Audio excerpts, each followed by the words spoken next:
Chapter 412. Jiang Pengji had mentioned before that most of the people in this era had night blindness. Most of the Tsing-Yi army were blind in the dark without torches. In the eyes of the troops, a group of blind people were just moving human targets. Where did they go? Have you found them? No. Have the thieves escaped? Go over there and look for them. Where are the thieves? Report back as soon as you have any news.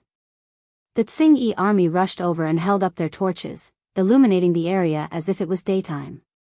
However, apart from hundreds of corpses, there was no trace of the enemy. The Tsing-Yi army was in a panic. While they were angry, they had an uncontrollable fear of the elusive enemy. Meng Han smiled when he saw the Tsing-Yi army rushing over in batches. He ordered them to continue the ambush, load the crossbows, and take aim. Buzz, buzz, buzz, in the darkness, the deadly arrows roared out. This time, they did not aim at the torches, but at the heads of the Tsing-Yi army. Poof, the dead did not even have time to scream. A deathly chill spread from the soles of their feet to their whole bodies, and they fell limp to the ground. They are here. Someone noticed the movement and was about to shout a warning, but he did not want to follow in the footsteps of his companions. The range of the improved crossbows gave the troops a great advantage in long-range attacks. The sky was even darker that night. The moon was shrouded in thick dark clouds. They were lying in ambush in the dark, and they were so far away. The Tsing-Yi army could not touch them at all. It could be said that the troops had the upper hand. After a few ambushes, the corpses lying in the alleys had piled up. The blood that flowed out converged into a stream, flowing along the cracks of the stone slabs. The night wind blew, bringing with it a strong smell of rust. It told of the tragic battle that had happened here. The Tsing-Yi army kept rushing over, and they kept dying. The number of the dead kept increasing. Under such a strong threat of death, many people were on the verge of a mental breakdown and lost their cool. They used to be honest people with hoes, but now they were instigated to pick up choppers and shoulder poles. They became violent mobs. However, their happy life had not lasted for a few days. The soul-reaping envoys came and took away their people one by one. Soon, it would be their turn. Seeing that the arrows in his quiver had been exhausted, Meng Han spat out a mouthful of saliva and pulled out the broadsword from his waist. With a ferocious look in his eyes, he jumped down from the eaves with his saber in hand. Go! Ah! A blood-curdling scream was heard.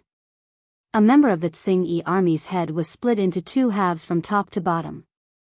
His brain juice and blood splattered everywhere. Meng Han unsheathed his sword and slashed at another member of the Tsing-Yi army without stopping. Behind him, more troops rushed forward. For a time, the alley was in a chaotic battle, and shrill cries resounded without stopping. Directly drawing a sword to fight was not as fast as long-range shooting, but it was undoubtedly more tragic. The troops knew how to cooperate in battle, while the Tsing-Yi army was like headless flies. They did not even have any defensive equipment. Even though the Tsing-Yi army outnumbered the troops, the battle situation was still one-sided. How could the people nearby sleep soundly when they heard the murderous cries outside? After the earthquake, the already impoverished Xiangyang district was in a state of desolation. Many people died in the earthquake. The people did not have enough food to eat, but the district headquarters did not do anything. Until Xiangyang district was conquered, the Tsing-Yi army committed numerous crimes. The people of Xiangyang district were already jittery and panicked. Every household shut their doors tightly, regardless of whether it was day or night. They refused to step out of their doors. Now that the Tsing-Yi army was in a chaotic battle with an unknown force, many people could only shiver in fear and hide in their homes, blocking the doors tightly. After a quarter of an hour, the murderous cries gradually subsided, but the smell of blood in the air became stronger. At this moment, excited shouts spread throughout the streets and alleys. The enemy bandits have been beheaded, those who surrender will not be killed. The enemy bandits have been beheaded, those who surrender will not be killed. The enemy bandits have been beheaded, those who surrender will not be killed. The high-pitched voices were like a relay, passing through the mouths of the troops and spreading throughout the entire Xiangyang district. Meng Hun, who was already in a killing frenzy, heard this, and pulled out his sword from the heart of a corpse. Not only him, but most of the troops had already lost track of time. This exciting news reached their ears and pulled them back to their senses. After calming down, many of them realized that their arms were already sore and powerless, their muscles were swollen, causing their skin to ache. Some of the troops panted heavily, feeling carefree as if they had escaped death. Some of them even sat on the ground in exhaustion, not caring how much blood there was on the ground. Most of them were injured and wounded, but compared to death, these minor injuries were nothing. At this moment, there were only a few members of the Tsing army who were still standing. Most of them were either dead or seriously injured, struggling at death's door. As for those who were still on their way, upon hearing that General Jiao had been beheaded, they were at a loss at first, then they threw down their weapons and ran away. Of course, there were still more than 1,000 people who were captured in the end. These people were the spoils of war. Meng Hun composed himself and said to the troops beside him, "Clean up the battlefield, bandage the injured brothers' wounds. As for the brothers who died in battle, remember to collect their corpses, so that they can be buried in peace in the future." These troops were not only Jiang Pengji's private troops, but also the children that Meng Hun had raised. He had spent years of painstaking effort on the troops. Losing one person made him feel as if a knife was twisting his heart. But as a general, he understood that it was an honor to be born a general and die on the battlefield. Meng Hun waved his sword expressionlessly, flung the blood on the blade to the ground, then sheathed it. He needed to meet up with Lang Jun as soon as possible to stabilize the situation, lest the remnants of the Tsing army counterattack.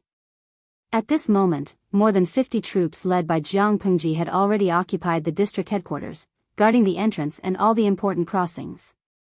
When everyone saw Meng Hun and his men coming, they all saluted. Meng Hun asked, "Is Lang Jun all right?" The two guards said with admiration, "Lang Jun is fine, he is waiting for you in the hall." Meng Hun nodded, took a deep breath, and stepped into the gate.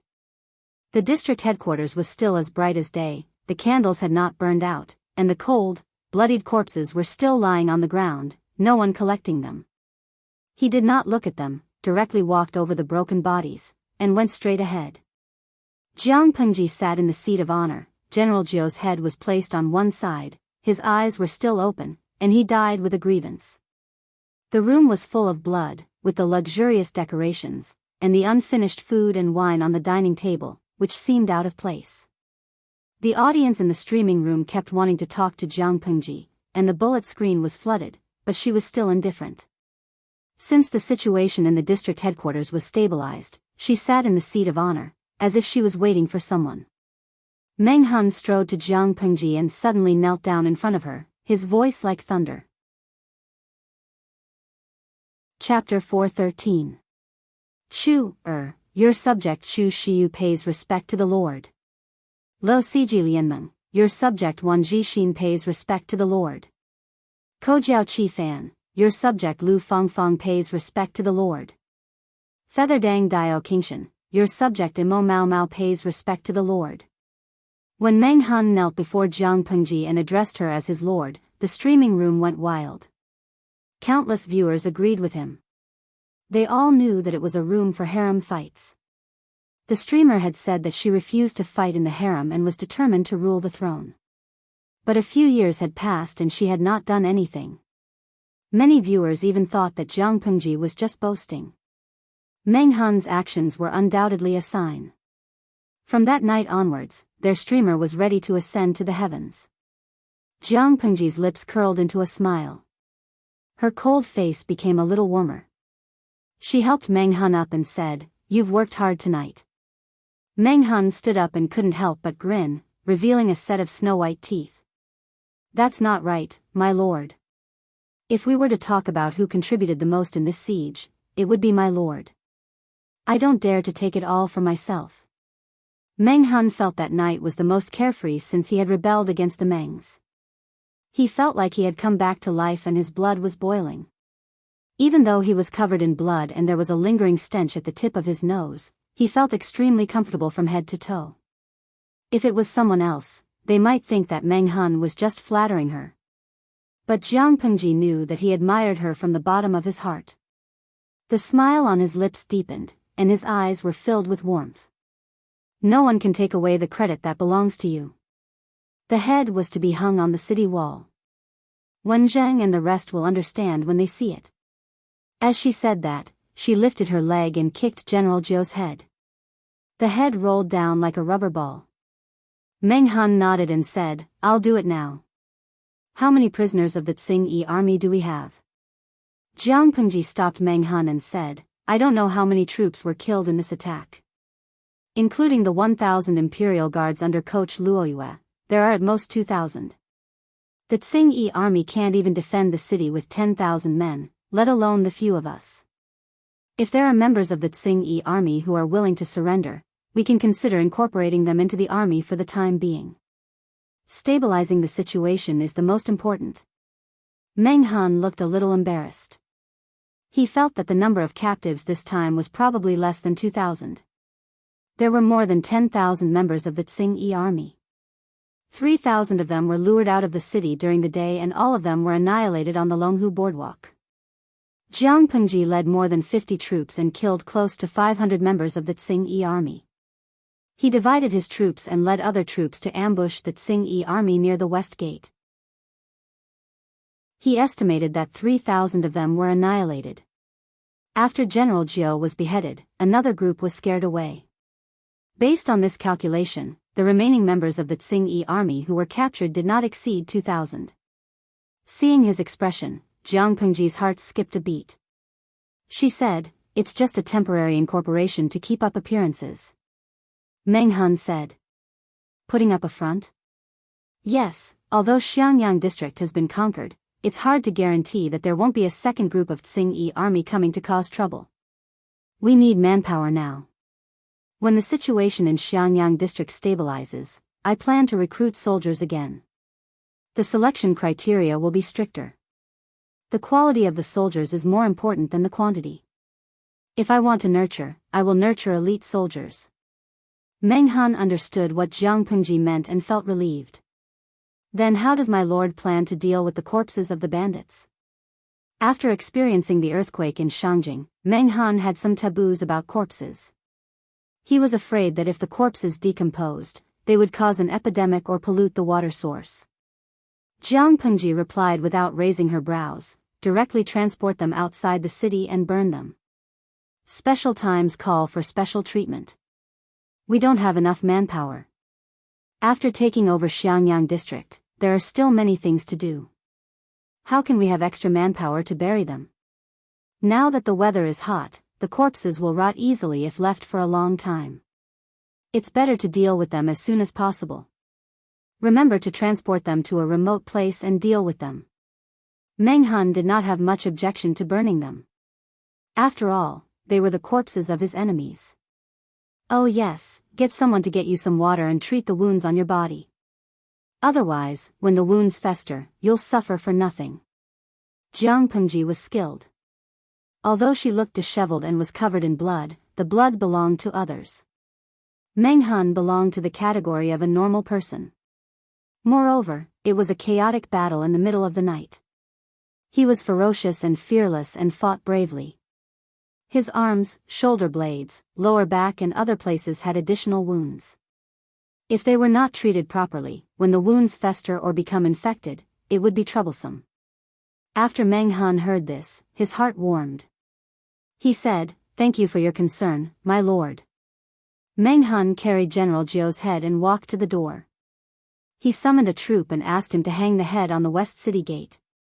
"Send 100 more people to guard the district headquarters and protect my lord's safety. Everyone must be alert tonight. Don't be careless."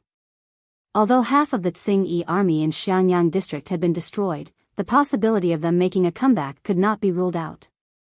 "Yes." On the other side, Jiang Pengji's tense nerves relaxed. She had no intention of resting. It was destined to be a sleepless night. She did not deal with her image. Instead, she attracted someone. "Where are all the women in the hall?" The troop blushed and said, "Lang Jun, do you want to see them?" Jiang Pengji raised her brows and said, call me Lord. The troop quickly changed his address and asked again, do you want to see them? Yes. Jiang Pengji nodded. When she rushed in, she not only noticed General Jiao and the others, but also noticed more than 20 disheveled women in the hall. At that time, the situation was too chaotic. Jiang Pengji did not care about their safety.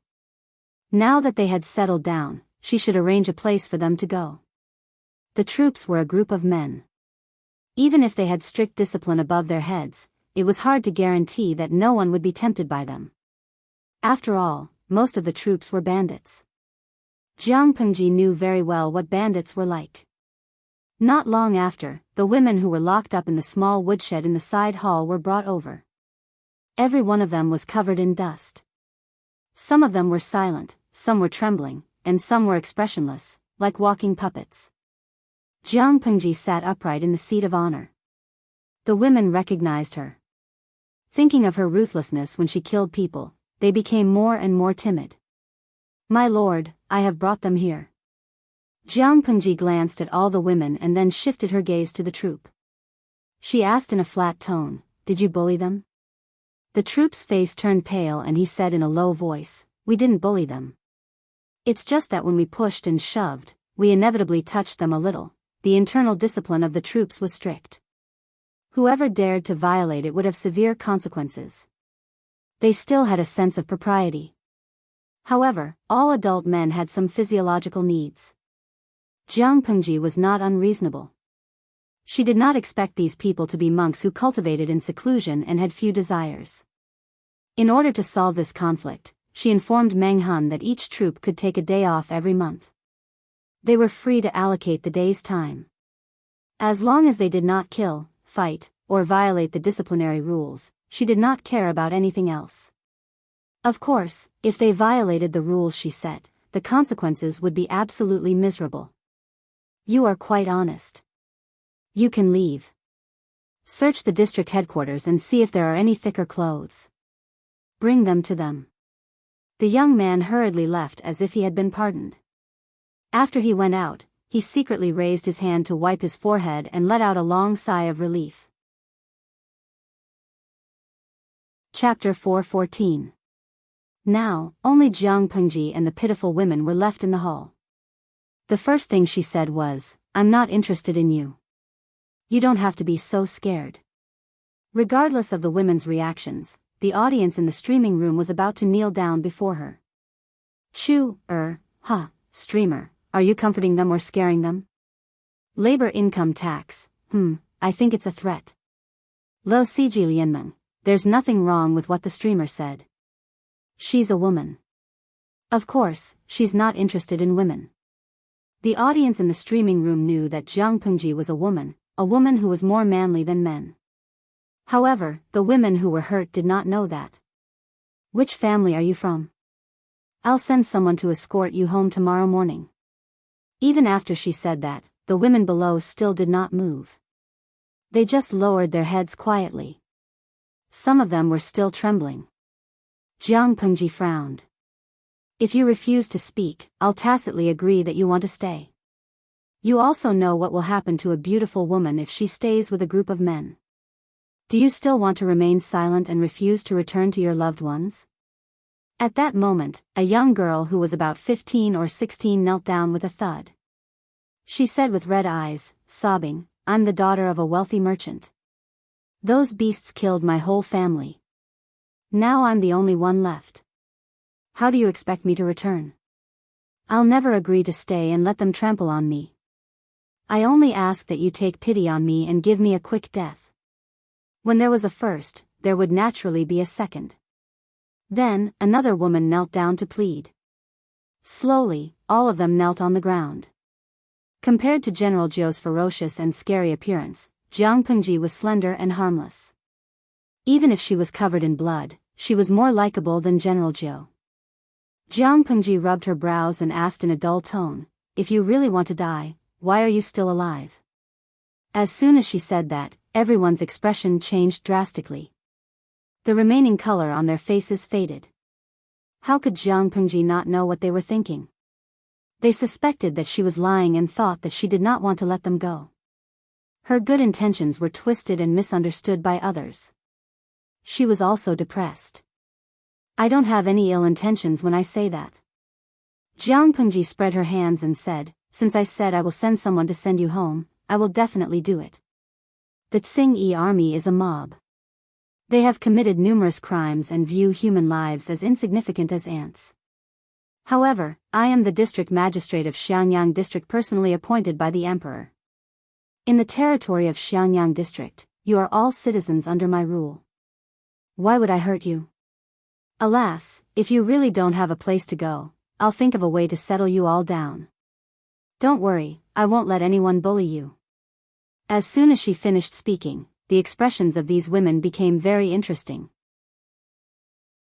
Never in his wildest dreams would he have thought that the teenager who killed people like flies was the newly appointed district magistrate of Xiangyang district. The first girl stammered, You are really the county magistrate? Yes. Do I need to show you the emperor's decree? Jiang Pengji asked. The other party shook his head like a rattle drum. His face gradually lost its color, and he looked a little embarrassed. If Jiang Pengji was really the district magistrate, she would definitely not force them. In other words, she really wanted to help them. However, they really had no place to go. Jiang Pengji sighed. Stay in the district headquarters for the time being. I'll arrange everything properly, then I'll think of a way to settle you all down. As for the property confiscated by the Tsing army, if it's true, I'll return it all to you after tidying it up. The crowd said in unison, Thank you, District Magistrate. Hualian's supermarket, eh? Streamer, do you really plan to return their property to them? You must be very short of money and food now, right? Jiang Pengji secretly rolled her eyes. Was she such an insatiable person in the eyes of the audience? Streamer V, what I lack now is manpower, not food. She, Jiang Pengji, had not fallen to the point where she needed to snatch the property of an orphan girl. The women were still anxious, but Jiang Pengji's attitude gave them confidence. At that moment, on the two sides of the Longhu boardwalk, Qiguan Rang did not sleep the whole night. He held the feather fan that never left his side and looked into the distance worriedly. It seems that I overestimated the motley crew. He thought that the Tsing army would launch a sneak attack in the middle of the night. Who knew that there was not even a shadow of the enemy after the second half of the night? Feng Jin covered his face with his sleeves and yawned. If there's still no movement after daybreak, that's good news. Luo Yu looked at Qiguan Rang on his left and Feng Jin on his right. Then he looked at Su Ku, who was frowning so tightly that he could squeeze a mosquito to death. His heart skipped a beat. Keeping watch at night was not the job of a scholar. It was only the second half of the night, but the three of them could not hold on any longer. Luo Yu humbly consulted Feng Jin. Master Huayu, I don't understand what you're saying. Feng Jin said, if there's an enemy attack in the second half of the night, it means that Langjun is in trouble. Not only did the Tsing army hold Langjun back, but they also have extra troops to attack the camp at night. On the contrary, if there's still no movement at dawn, Langjun is most likely successful. Qiguan Rang waved the feather fan with one hand and fiddled with the bonfire with the other. He said, send someone to the west gate to check on the situation. Luo Yu asked, what situation? Check to see if there are heads hanging on the city walls. If it's a stranger's head, Langjun will have succeeded. If it's hung. Qiguan Rang stopped talking. If that's the case, we have to think of a way out for these people and make proper arrangements for them. Luo Yu's face darkened. He said, I'll do it now. Seeing Luo Yu walk away, Qiguan Rang asked Su Ku, what do you think about the possibility of Langjun succeeding this time? Su Ku asked in reply, how can Wenjing not know about the troops' combat power? The 1,000 troops were all equipped with improved crossbows and handy weapons. This was the project that cost the most among the troops. How could there be no return after spending so much money? If they couldn't even handle 10,000 Tsing army soldiers, then what was there to do? The smile on Qiguan Rang's face became more sincere. He said, knowing is one thing, but the battlefield is ever changing. Who can predict everything? The three of them looked at the bonfire with different thoughts. The night was destined to be difficult. No one was in the mood to sleep. A ray of golden light rose from the east. It burned the morning fog and dispersed the gloomy night sky. Qiguan Rang rubbed his sore eyes and used his tongue to lick his dry lips. He looked calm on the surface, but his heart was already beating like thunder. He stood up straight and looked at the huge city in the distance that was covered by the morning fog. He prayed in his heart. Report! A loud shout broke the silence. The three of them clenched their fists. Chapter 4:15. Success? At this moment, these two words appeared in the minds of the three of them.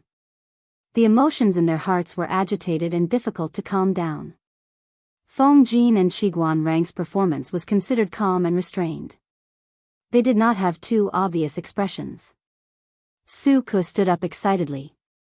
His voice trembled slightly because of his agitation. Are you sure that the head on the city gate belongs to the bandit leader of the Tsing army?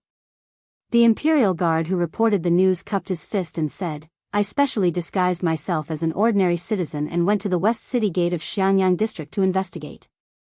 I found that the city gate was already open. The guards on the city gate were not from the Tsing army but the personal guards of District Magistrate Lu. I was afraid that it was a trap. I wandered around and asked the citizens entering and exiting the city. The head is indeed the bandit leaders. Upon hearing the news, Su Ke heaved a long sigh of relief. The exhaustion from worrying for a whole night came over him. His vision suddenly darkened. He staggered backward involuntarily and almost lost his footing. Fortunately, Qiguan Rang was by his side. He extended his hand and supported him. Only then did he avoid the miserable state of being intimately in contact with the ground. Feng Jin said to Luo Yu, who specially rushed over, Chief Luo, please give the order to break camp. Lang Jun has just taken over Xiangyang district. I'm afraid the manpower at hand won't be able to control the situation. To prevent the remnants of the Tsing army from escaping and calling for reinforcements, Chief Luo, please quickly bring people to support. Luo Yu said, this is what I should do. Master Huayu, you don't have to do this. Knowing that Jiang Pengji had successfully taken over Xiangyang district, the citizens who followed were emotional. Many of them put their palms together and sincerely thanked the gods. Taking over Xiangyang district meant that they would soon have a place to settle down. Perhaps they could take root here from then on. Along the way, Jiang Pengji did not let the people suffer much. However, compared to a wandering life, they preferred a stable and comfortable environment. Packing their luggage, the people followed the imperial guards and slowly approached Xiangyang district. Feng Jin slightly tidied up his appearance to make himself look clean and refreshed. Then he climbed into the horse carriage where Wei Jingxian was resting after giving birth. Among the people, Wei Jingxian and her daughter probably had the best days. I'll lean against and rest for a while. There was only his wife and daughter in the carriage. Feng Jin was really exhausted. He leaned against the carriage lazily. He bent one knee and curled the other to reduce the space he occupied. His eyelids were so heavy as if they were filled with lead. Su Ke and Qiguan Rang narrowed their eyes slightly. Su Ke and Qiguan Rang could only force themselves to stay awake and ride. There would be no harm without comparison. Under the careful care of the maidservants, Wei Jingxian's confinement was not bad, and her body was recovering well. She leaned against the table in high spirits and sat up. Are we going to enter the city? Before she fell asleep last night, she vaguely heard news that Jiang Pengji was going to bring people to attack Xiangyang district at night. If Jiang Pengji failed, her husband would not have such a relieved expression. The only possibility was that Jiang Pengji had won. She had led her men to conquer Xiangyang district. Wei Jingxian was smart and quick-witted.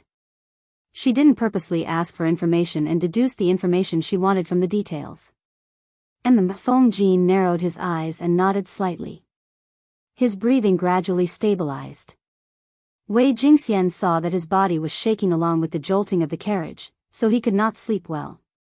Her heart softened. She quietly put Changsheng, who was sleeping soundly, on the bed, then stretched out her hand to support Feng Jin's pillow. Feng Jin sensed movement and opened his eyes halfway. Seeing that it was his wife, he closed his eyes again and rubbed his head. He found a comfortable position and fell into a deep sleep not long after. The carriage was specially made by the Lu residents. The shock absorption system was very good. Sleeping in the carriage did not feel much jolting. Qiguan Rang rode on the horse. He looked left and right but did not see Feng Jin. He felt depressed and kept fanning himself. Sigh. He has a lovely wife and daughter. Rang also has one, but the treatment is so different. Feng Jin sneakily went to sleep. He had to keep his heavy eyelids open and resist sleepiness. Thinking about it made him feel bitter. Su Ke turned his head and looked at the stable carriage behind him. He said bitterly, I also have a wife at home. However, wasn't he the same as Qiguan Rang? He was not a single dog, but he was better than a single dog. The two men looked at each other and sighed. Then they looked away tacitly. At such a time, they were still showing off their affection. They felt that they had suffered a great deal of damage. Because they were carrying nearly 20,000 people in Shangjing, the whole procession naturally moved at a slow pace. When the sun rose high in the sky, they saw the Xiangyang district lying dormant on the horizon. Seeing the city, the two of them had the same feeling in their hearts. The wind and clouds of this life would rise from here. Jia, on the other side, Jiang Pengji looked at the sun and estimated that it was almost time. Thus, she asked someone to fetch a bucket of water to wash away the blood stains on her body. She changed into a clean set of clothes. If it was not for the lingering smell of blood around her, no matter who saw her, they would praise her as a handsome young man. Let's go and welcome Xiaoyu and the rest outside the city. I estimated the time. They should be here soon. Jiang Pengji said cheerfully to Meng Han, who had been busy all night and had dark circles under his eyes. When they arrive, there will be people to share the burden. Meng Han was originally dispirited, but when he heard the second half of the sentence, he immediately perked up and subconsciously straightened his back. She waited for a quarter of an hour outside the West City with about 20 troops. Qiguan Rang and Su Ke's figures appeared in her sight. Both of them looked tired. They probably hadn't slept the whole night. Seeing this, a faint smile appeared on her face. Her eyes flickered and she couldn't help but feel excited. She urged her horse forward. You're finally here. Qiguan Rang and Su Ke pulled the reins tightly, dismounted and bowed to her. My lord. Jiang Pengji helped them up and smiled. No need to be so courteous. It's been hard on you. You're tired from the journey. Go into the city and rest for a while. Qiguan Rang looked serious. Rang, it's no big deal. It's just a little hard work, not worth mentioning. My lord has just taken over the Xiangyang district. The people's hearts are still unsettled. There are still many unresolved matters. To prevent any accidents, it's better to stabilize the situation and make arrangements for the people who follow my lord. Su Ke thought so too. Although he was really sleepy now, business was more important. The viewers in the streaming room who watched the whole process were delighted. The two strategists had walked the longest path. It was definitely their lord's trick. There were even some viewers who condemned her righteously. Laughter cry. Streamer, doesn't your conscience hurt by squeezing two trembling subordinates? Feather Dang Diao Qin Tian, the streamer replied with a cold face. Of course it doesn't hurt. Squeezing employees is the basic skill of every boss. Go to the toilet with finger, tsk tisk. I've been following the streamer's streaming room for 3 to 4 years. I've never seen her have that kind of thing. Jiang Pengji ignored the bullet screen. Of course her conscience wouldn't hurt. Where's Huayu? She glanced around and didn't see Feng Jin. Qiguan Rang pointed at the carriage behind him with his feather fan. Jiang Pengji glanced at the carriage and sighed with emotion. It's good to have a wife who loves me. The two married men in front of her felt their knees hurt. My lord, your words hurt. Chapter 4:16. The epicenter of the earthquake was near Shangjing, so Shangjing suffered the most. The huge capital city was reduced to ruins, and lonely souls were everywhere. Xiangyang district was at the border of Fengyi County, some distance away from the epicenter. When the earthquake happened, the tremors were not as strong as in Shangjing, so the losses were not as severe. But the timing of the earthquake was too infuriating. Who didn't sleep in the middle of the night? Therefore, there were still more than 10,000 people who went to the Yellow Springs Road in their sleep. After experiencing the torture of the earthquake and being ravaged by the Tsing army, Xiangyang district was in dire need of rebuilding. If one could look down from above, they would realize that at least 1/3 of the buildings were in a state of ruin. Facing the devastated Xiangyang district, Jiang Pengji composed herself and ordered the troops and the imperial guards to urgently clean up the ruined buildings. No matter what, they had to leave a place for the people of Shangjing to sleep. She pinched her brows and thought of the situation in Xiangyang district. She couldn't help but complain, this Xiangyang district is not much better than Shangjing. Feng Jin took a nap, and now he had recovered some energy. He said, when heaven is about to bestow a great responsibility on a man, he must first torture his will, tire his muscles and bones, starve his skin, empty his body, and act in disorder. The words of the sages and sages make sense. Everything is difficult at the beginning. Xiangyang district is now a mess. To rebuild on top of the ruins is extremely difficult. But if you overcome this hurdle, you will surely soar to the sky. Jiang Pengji secretly rolled her eyes. She wasn't a monkey, why would she soar to the sky? But his words made her feel better. She waved her hand and summoned a few of her subordinates for a meeting. She didn't like to play games, and she didn't like to listen to meaningless nonsense, so she went straight to the point. After the earthquake and the ravages of General Jiao's Tsing army, Xiangyang district is now destitute and full of desolation. Jiang Pengji started the conversation. Everyone sat down. There was only tea and water at the table to moisten their throats. Let's not talk about the details first. The main problems we are facing now are rebuilding Xiangyang district and recruiting soldiers and workers to strengthen the defense of Xiangyang district. While rebuilding Xiangyang district, we must be prepared for war at any time. The scale of the Tsing army is much larger than we imagined, not to mention the Red Lotus Group, which is on the same side as the Tsing army. These are the hidden dangers and enemies of Xiangyang district. Now, we can't rely on anyone. We can only rely on ourselves. Jiang Pengji's last sentence was full of resentment. Everyone agreed with him. However, no matter which one it would consume a lot of manpower, material resources, and time. Unfortunately, Jiang Pengji was very poor at the moment. This poor did not mean that she lacked food or money. What she lacked was manpower. Thanks to the generous donations from the viewers in the live streaming room, she was able to temporarily trap the little vixen, the system. The popularity points in her hands were enough for her to squander, allowing her to easily feed these tens of thousands of people. They might not be able to eat well, but at least they wouldn't starve to death. As for money, she had previously borrowed money from so many families in Shangjing, and the accumulated money was very considerable. It was enough for her to last until this winter. She continued, last night, I sent someone to count the captives of the Tsing army. There are 1781 people, and 90% of them are young adults between the ages of 13 to 30. I've also looked through the information in the district headquarters about the population of Xiangyang district. At the most, there are 5,000 to 10,000 young adults. In addition to the people in Shangjing who followed us here. If all of them are put into forced labor, I think as long as a detailed plan is made and it is carried out step by step, it is not impossible to rebuild Xiangyang district before winter. Hearing that, Luoyue knitted his brows tightly. Forced labor? Feng Jin said unhurriedly, my lord probably means paid forced labor. The people contribute their labor, and my lord provides money and food. Not only can we ensure that the people have enough to eat and wear, but we can also rebuild Xiangyang district.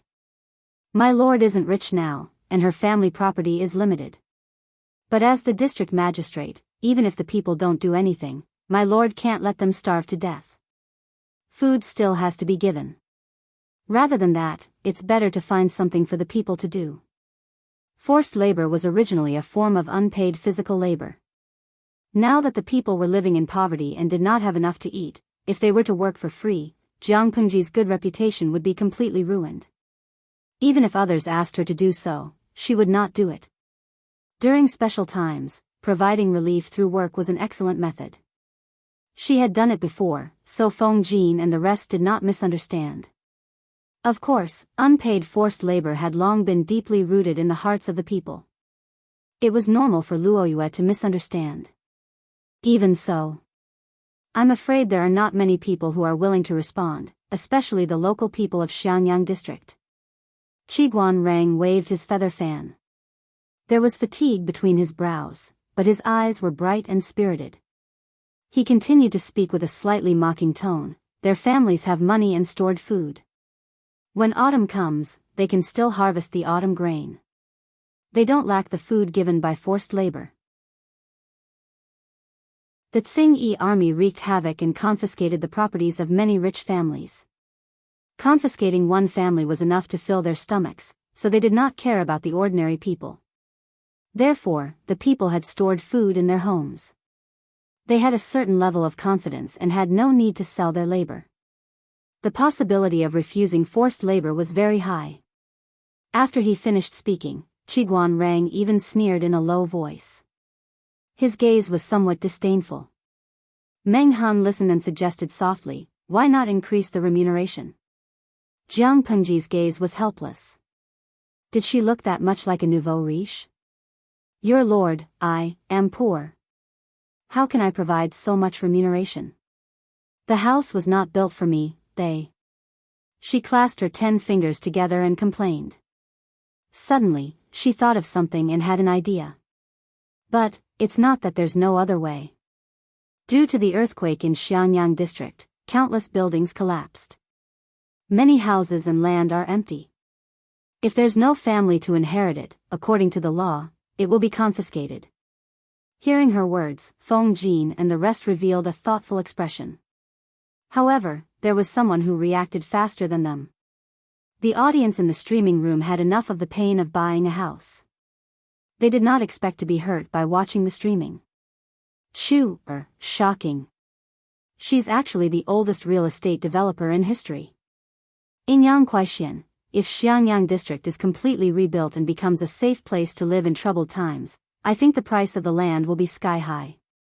Zwizhen Beishijing, which friends said that houses in ancient times are cheap and wants to travel to ancient times to be a landlady and live off the rent?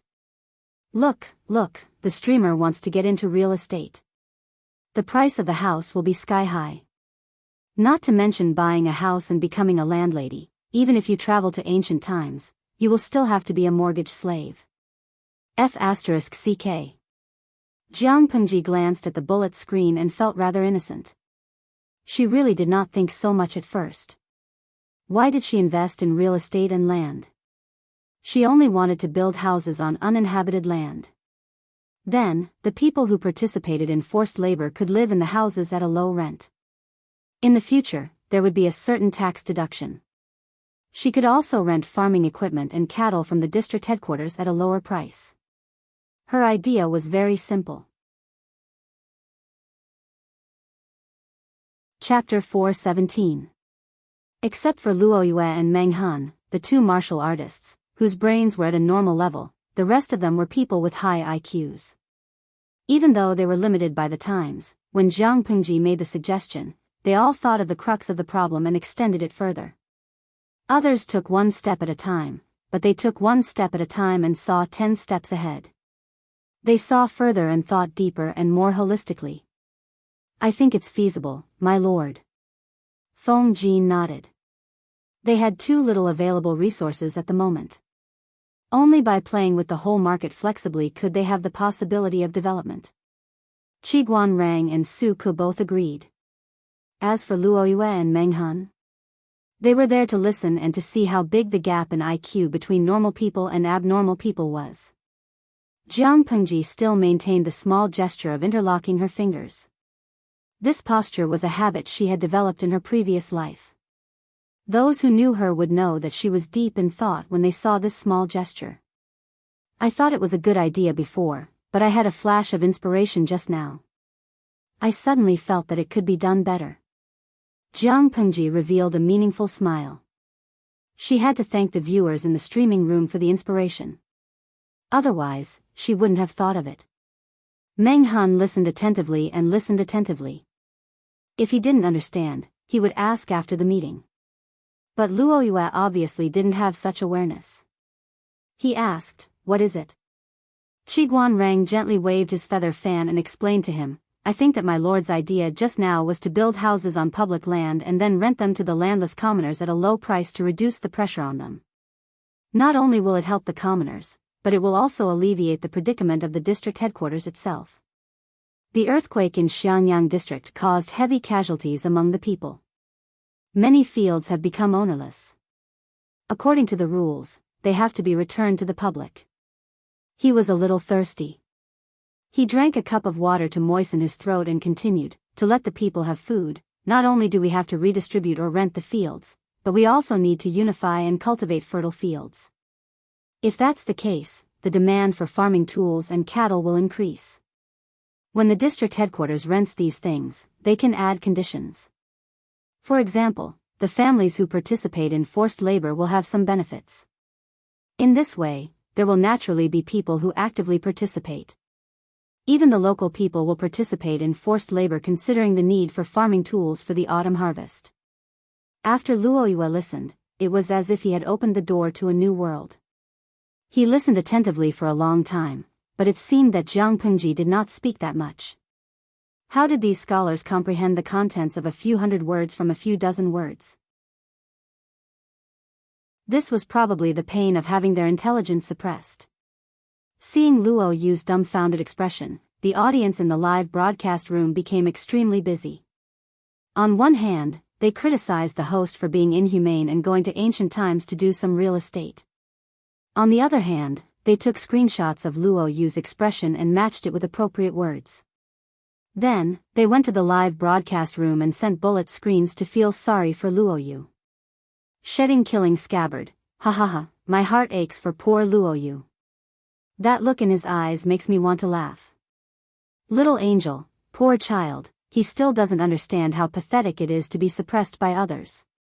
I want to recommend through all channels, normal people who accidentally enter the world of the big shots will feel sorry for them. Luo Yue had no idea that he was being pitted by hundreds of thousands of people. After Qiguan Rang's explanation, he felt that he understood the true meaning of this meeting. He could not help but look at Qiguan Rang with admiration. District Magistrate Lu was not an ordinary person, and the people under him were even more extraordinary. Su Ke said, "If we use this method, we can indeed quickly restore the people's livelihood. Before winter, the people who have lost their homes can also have a house to live in. They don't have to fear the cold. This is a good move. If it succeeds, I think the people of Xiangyang district will be completely loyal to the Lord." However, Jiang Pengji said, "That was indeed what I thought in the beginning, but now I have a better idea." At this moment, the three of them looked at her inquisitively. "There's a better idea?" Luo Yue continued to not understand. Meng Han lowered his head and played with the curled-up dead skin on his hands. Knowing that he was not smart enough, why did he have to force himself to be abused? Meng Han felt that he was there to make up the numbers. Construction and development were not the strong points of a martial artist. There was no shame in being outclassed in intelligence. "Of course, listen to me in detail." Jiang Pengji got up and fetched a brand new piece of uncut bamboo paper. She spread it out and used a piece of charcoal to draw on the words. With just a few strokes, she drew the general outline of the entire Xiangyang district, allowing everyone to see it more clearly. Now that Xiangyang district is already in the process of being rebuilt, instead of sewing and patching up the ruins, why not be more thorough and rebuild the entire district in batches? The new district magistrate's residence will be built in the center and spread out in all directions with him as the center. Xiangyang district is vast and many places have been abandoned. These places have to be reused and built into houses. As she narrated, she used a piece of charcoal to quickly draw on the bamboo paper. Not long after, a rough plan was completed. The three of them looked at it seriously. Sometimes they frowned and sometimes they revealed a thoughtful expression. Due to the limitations of the era, they did not understand the tricks of speculating on land. However, it did not mean that they did not think of the benefits. It just took time to understand. As long as they followed Jiang Pengji's train of thought, it was only a matter of time before they understood the deeper meaning. After it is completed, these few places will only be rented and not sold. After Jiang Pengji finished drawing, she circled another area. The audience in the streaming room secretly scolded her for being too cunning because the places Jiang Pengji circled were all commercial areas. According to her plan, there would be more and more people living in the future. The increase in population would naturally bring about business transactions. The prices of these excellent areas would increase accordingly. If the land deeds were in the hands of the district headquarters, the rent alone would be enough to cover the daily expenses of the district headquarters. These places will not be sold or rented, but they must be built well. The roads will be flat and wide. The environment will be quiet and pleasant. The public security must be perfect. I plan to build a unified manor here. As for the scale, it will be mainly 2 or 3 entrances. It will be fine as long as it is exquisite and elegant. Jiang Pengji pointed to the area she just circled. Now that the disaster had just passed, the district headquarters could recover many land deeds. However, these land deeds were worthless. Only after the market was circulated would the value of the land deeds increase. However, she was not satisfied with the rate of increase because these land deeds could go to heaven. Su Ke slowly squinted his eyes. As an internal affairs officer, he somewhat understood his lord's intention. The land deeds of these places were worthless now. However, after the structure of the entire Xiangyang district was formed, they would become extremely valuable. The plan was completed. The blueprint was placed in front of everyone. However, to complete it, they still needed to unite. Feng Jin and the other two thought about it and put forward their own opinions to make this rough goal more perfect. Even though they were particular about efficiency, the entire meeting took up an hour. The tea was changed twice.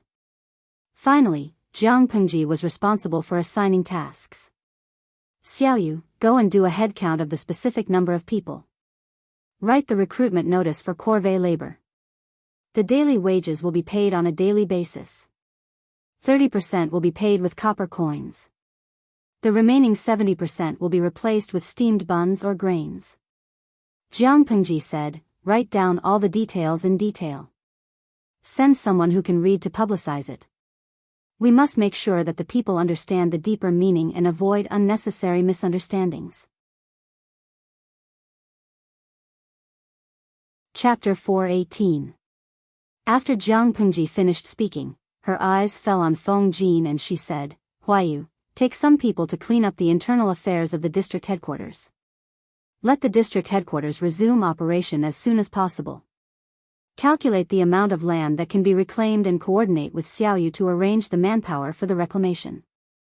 Feng Jin bowed and said, I will obey the Lord's orders. Wen Zheng's task here is a little tiring. Let's re-register the population of Xiangyang district. The captives of the Tsing-Yi army, the people who came with them from Shangjing, and the local people of Xiangyang district were divided into different categories. This is a huge project, so I'm afraid Wen Zheng will have to work a little harder. Qiguan Rang smiled bitterly. He did not have to run around, but this paperwork was exhausting. All in all, 50 to 60,000 people would have to re-register. Just thinking about it made him feel like his hands were about to break. Although he was complaining in his heart, he still said, I will obey the Lord's orders. Coach Meng, I have something for you too. There were too few able-bodied men that Jiang Pengji could hire. No one could escape the fate of working overtime. The post-disaster measures in Xiangyang district are really crude. Lead the troops to clean up the mess. Everything will be handled according to what happened in Shangjing. If there were any citizens who showed symptoms of the disease, they had to be isolated from ordinary people at the first instance. If you discover the rotting corpses of commoners or animals, dispose of them quickly to prevent mosquitoes from breeding. This matter is of great importance and cannot be delayed.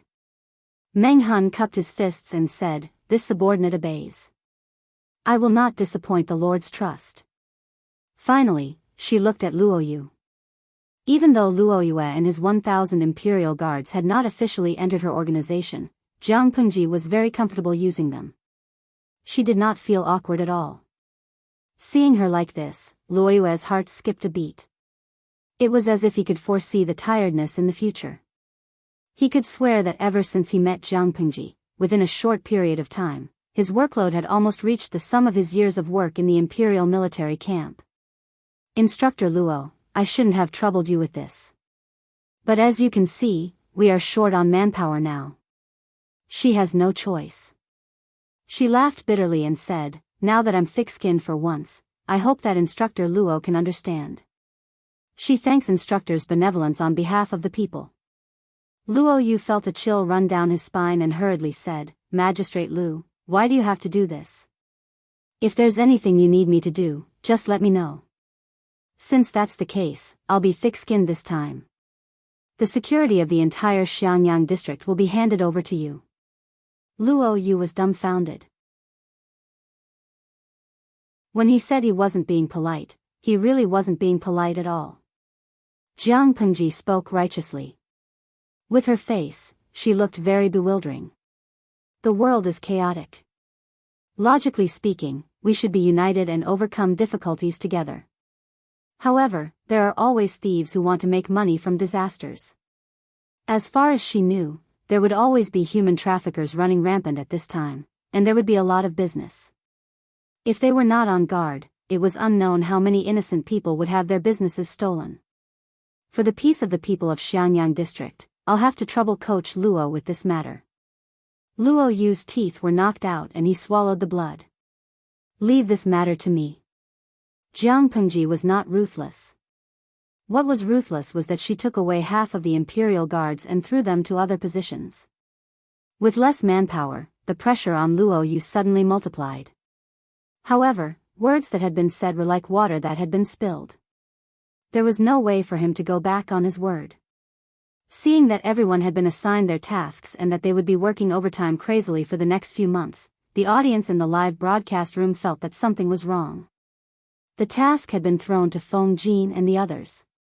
What would the host do next? "Ingyang Kuaixian, trash host, you can't be thinking of slacking off, right?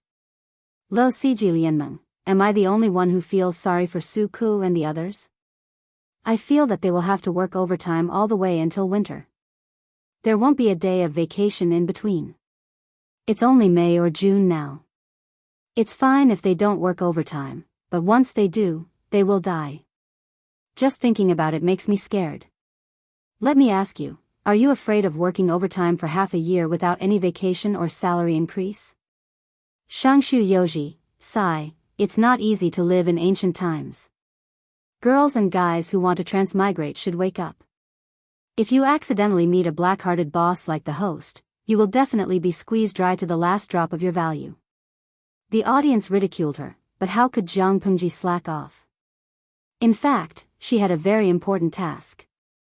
Not only did she have to go to the mall to exchange her popularity points for food to be mixed into the granary, but she also had to seriously make a plan for the district and make reasonable use of all the resources that could be used. If it was during peaceful times, it would be the work of at least 10 people for a few months. In ancient times, transportation was not convenient. Mining and surveying required a lot of time and energy. Building a house required wood and stone. These two things seemed to be everywhere, but in reality, they were not.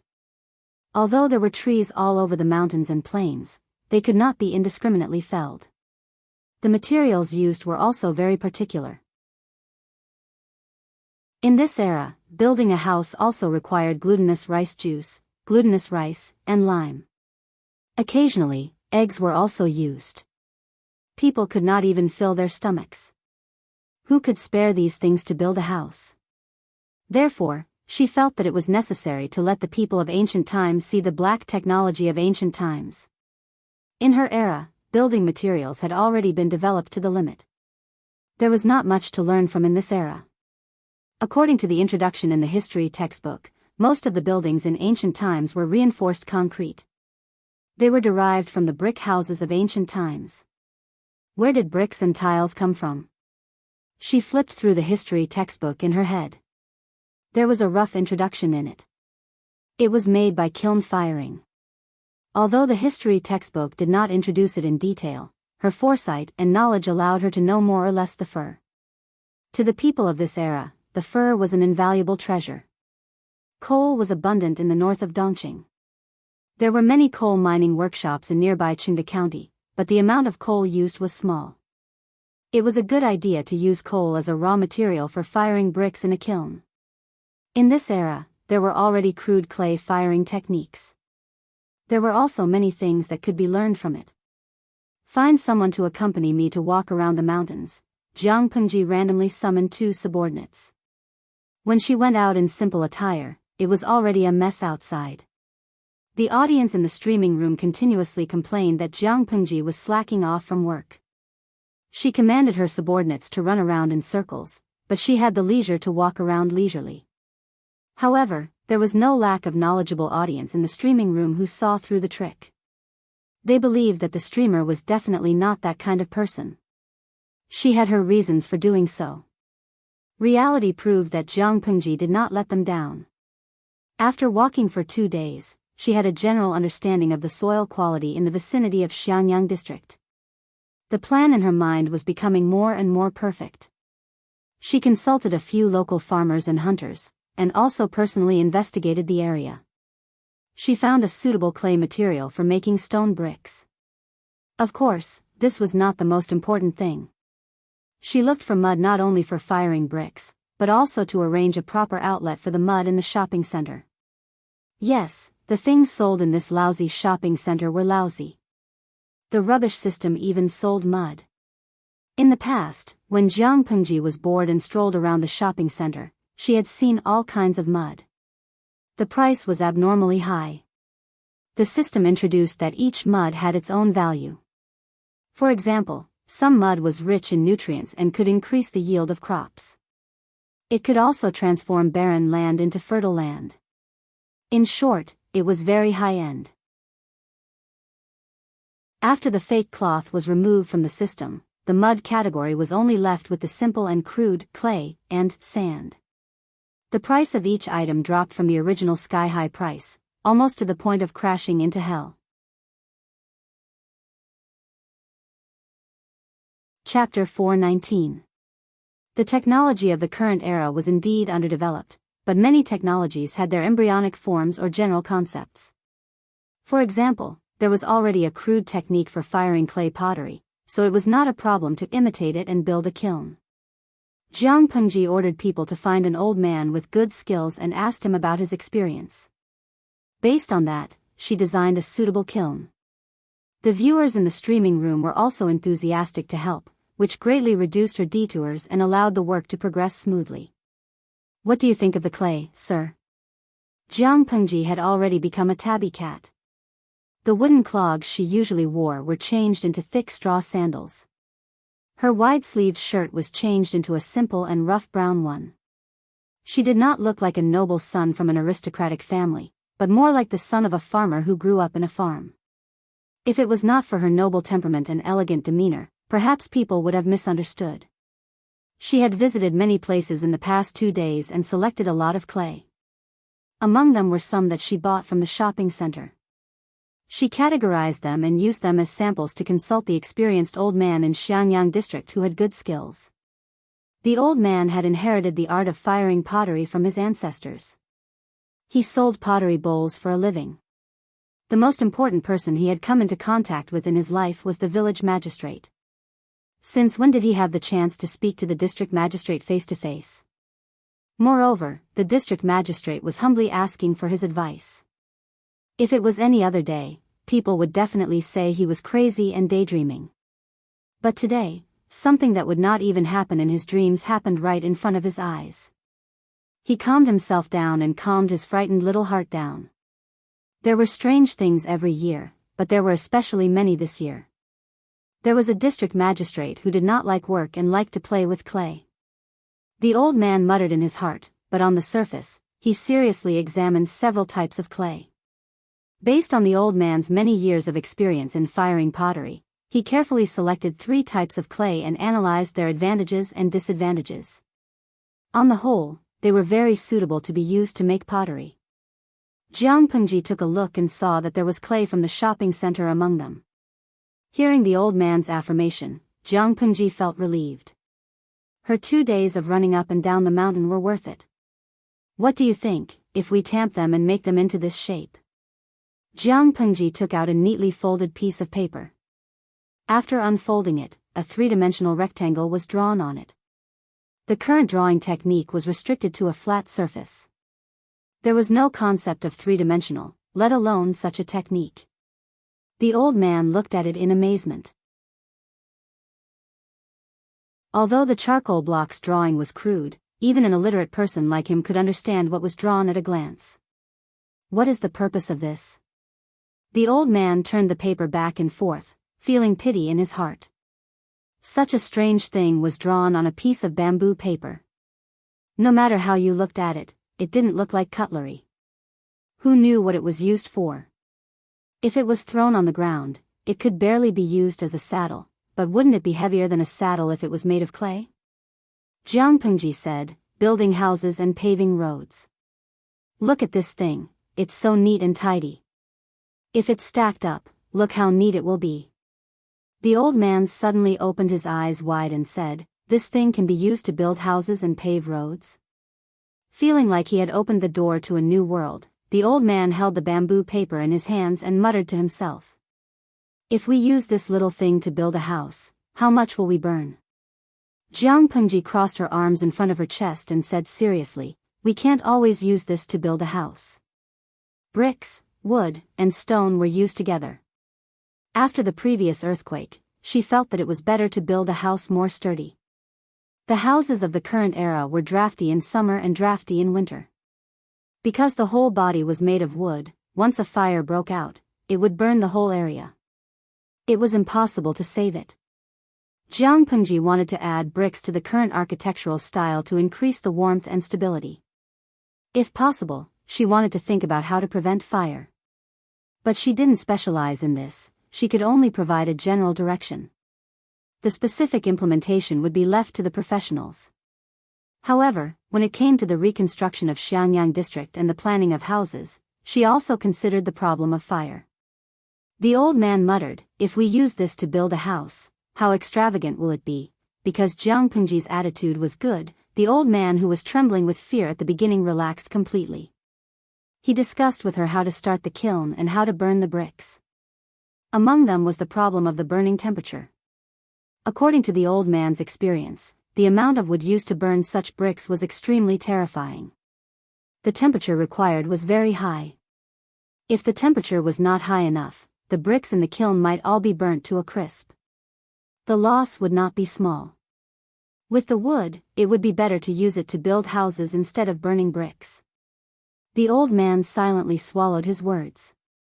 No matter how approachable he was still the district magistrate. He was not someone ordinary people could offend. Jianghu asked curiously, then how do you usually burn pottery? With the old man's guidance, they went to see the pottery workshop of this era. The environment and equipment were very simple. Although the content of the live stream these few days was very boring, the audience in the live stream room watched with relish. Many of the audience liked to give their own suggestions. They would even specially search for information and try their best to be rigorous and reasonable. If any of the suggestions were adopted by the streamer, there would always be a feeling of being one of the builders of Xiangyang district. It was like a time traveler working hard in ancient times. There was a great sense of achievement and immersion. Chinga Manwu, I've read many time travel novels in the past. There was also a plot of building a kiln, but they burn glass. This thing was an absolute luxury in ancient times. It seems that the streamer is more practical and burns bricks. I feel that the value of this thing is much lower than glass. The difficulty shouldn't be high. Don't Wuxia Biyao. I remember that glass seems to be a derivative of firing. When the streamer masters the technique of firing bricks and builds Xiangyang district to prosperity, will you still be afraid of not having the energy to make glass? Streamer, don't carelessly use glass to cheat people. The rarer something is, the better it is. This thing will definitely make money. Little match that sells her daughter, #propping chin. You have to take it one step at a time. It's easy to pull your balls if you go too far. You're still messing around with bricks and now you're thinking of making glass. Nibbling the princess's poisonous apple, there are many reasons why pottery firing is easy to fail. But I think the temperature is the key. Nowadays, most of the fuel is wood. Firing a kiln consumes a lot of wood. It's very expensive. I saw the streamer fiddling with coal yesterday. This thing is indeed more economical than wood. The next problem is how to raise the temperature in the kiln. Jianghu was multitasking. She chatted with the old man while checking the bullet screen for useful content. She thought about it and sent a bullet screen. Host V, nibbling the princess's poisonous apple. Wind? The audience had a flash of inspiration and suddenly remembered something. Nibbling the princess's poisonous apple, blower? Bellows? Jianghu was deep in thought. After thinking for a while, she asked the old man, "Can we use tuoyue to increase the temperature in the kiln?" The old man thought deeply and said awkwardly, "I'm afraid it won't be of much use." What is tuoyue? The audience in the streaming room was also a little confused. But listening to Jianghu's words, it should be something like a bellow or a blower to increase the firepower. There are bellows in this era? Chapter 420. Little Match Who Sells His Daughter. The following is from Baidu. Tuoyue is a tool for blowing and burning. Is there a tuoyue between heaven and earth in Laozi? It's empty but unyielding, it moves but it comes out. There are unearthed portraits from the Han Dynasty. Tuoyue has 3 wooden rings, 2 round plates, and is made of leather. The principle is similar to the bellows, but it shouldn't be as good. Otherwise, the old man wouldn't have answered that way. Little Match Who Sells His Daughter. I'll check Baidu.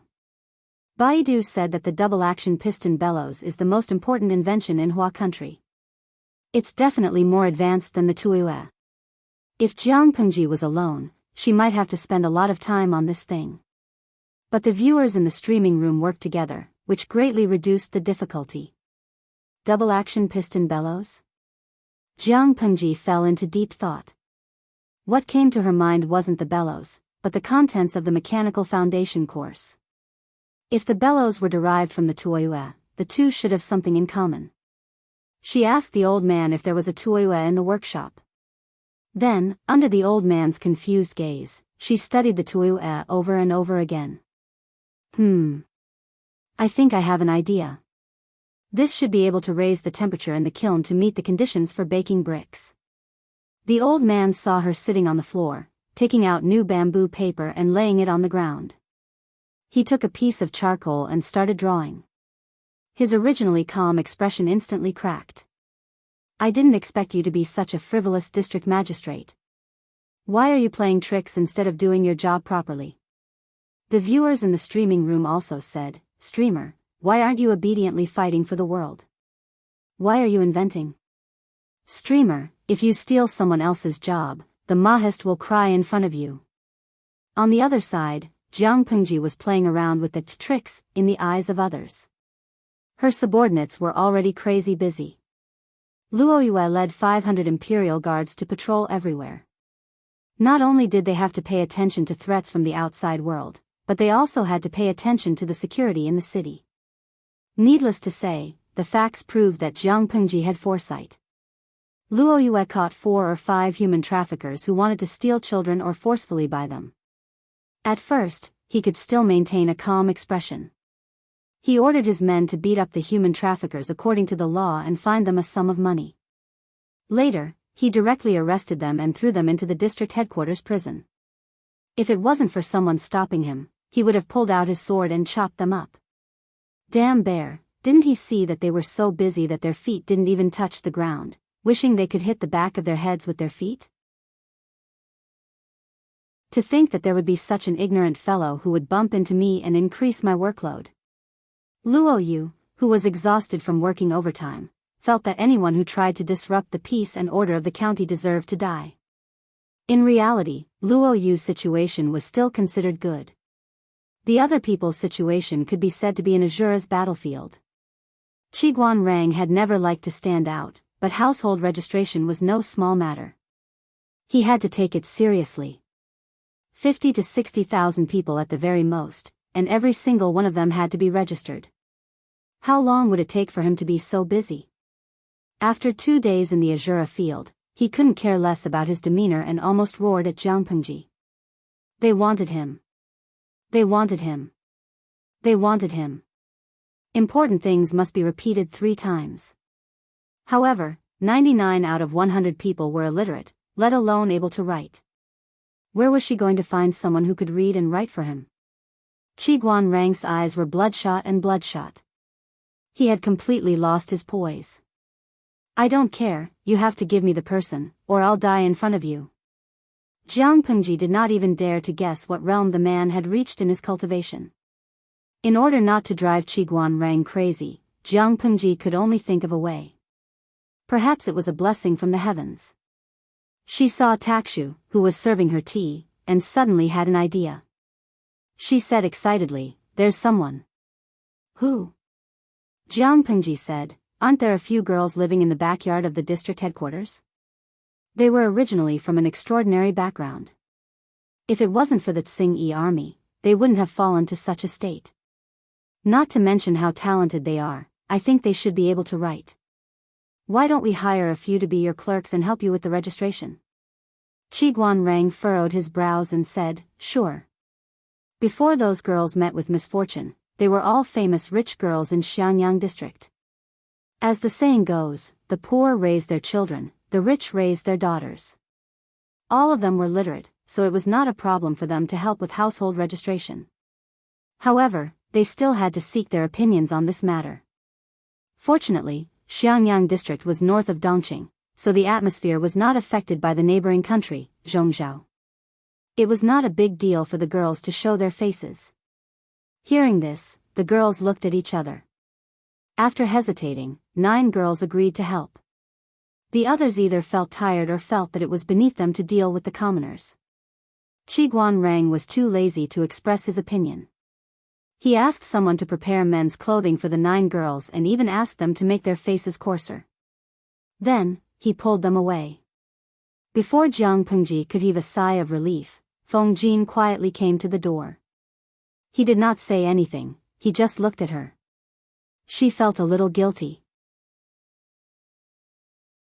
"Huayu, are you done with your work?" Feng Jin said with a pair of heavy eye bags. He had only slept for an hour for a few days in a row.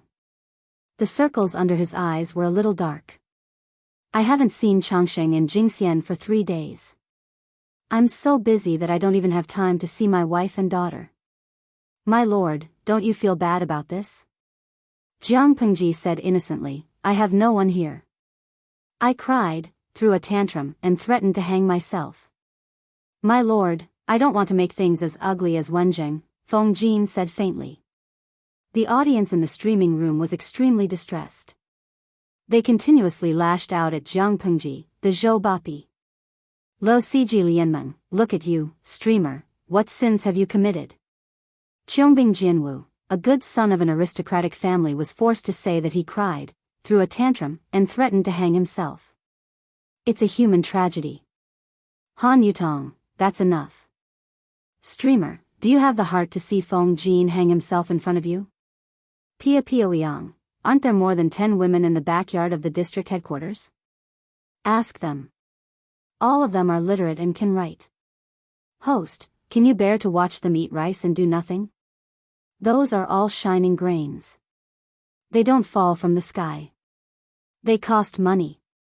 You absolutely can't bear it. If you threaten and bribe them, they must work. If they refuse to work, the ones kneeling are your strategists."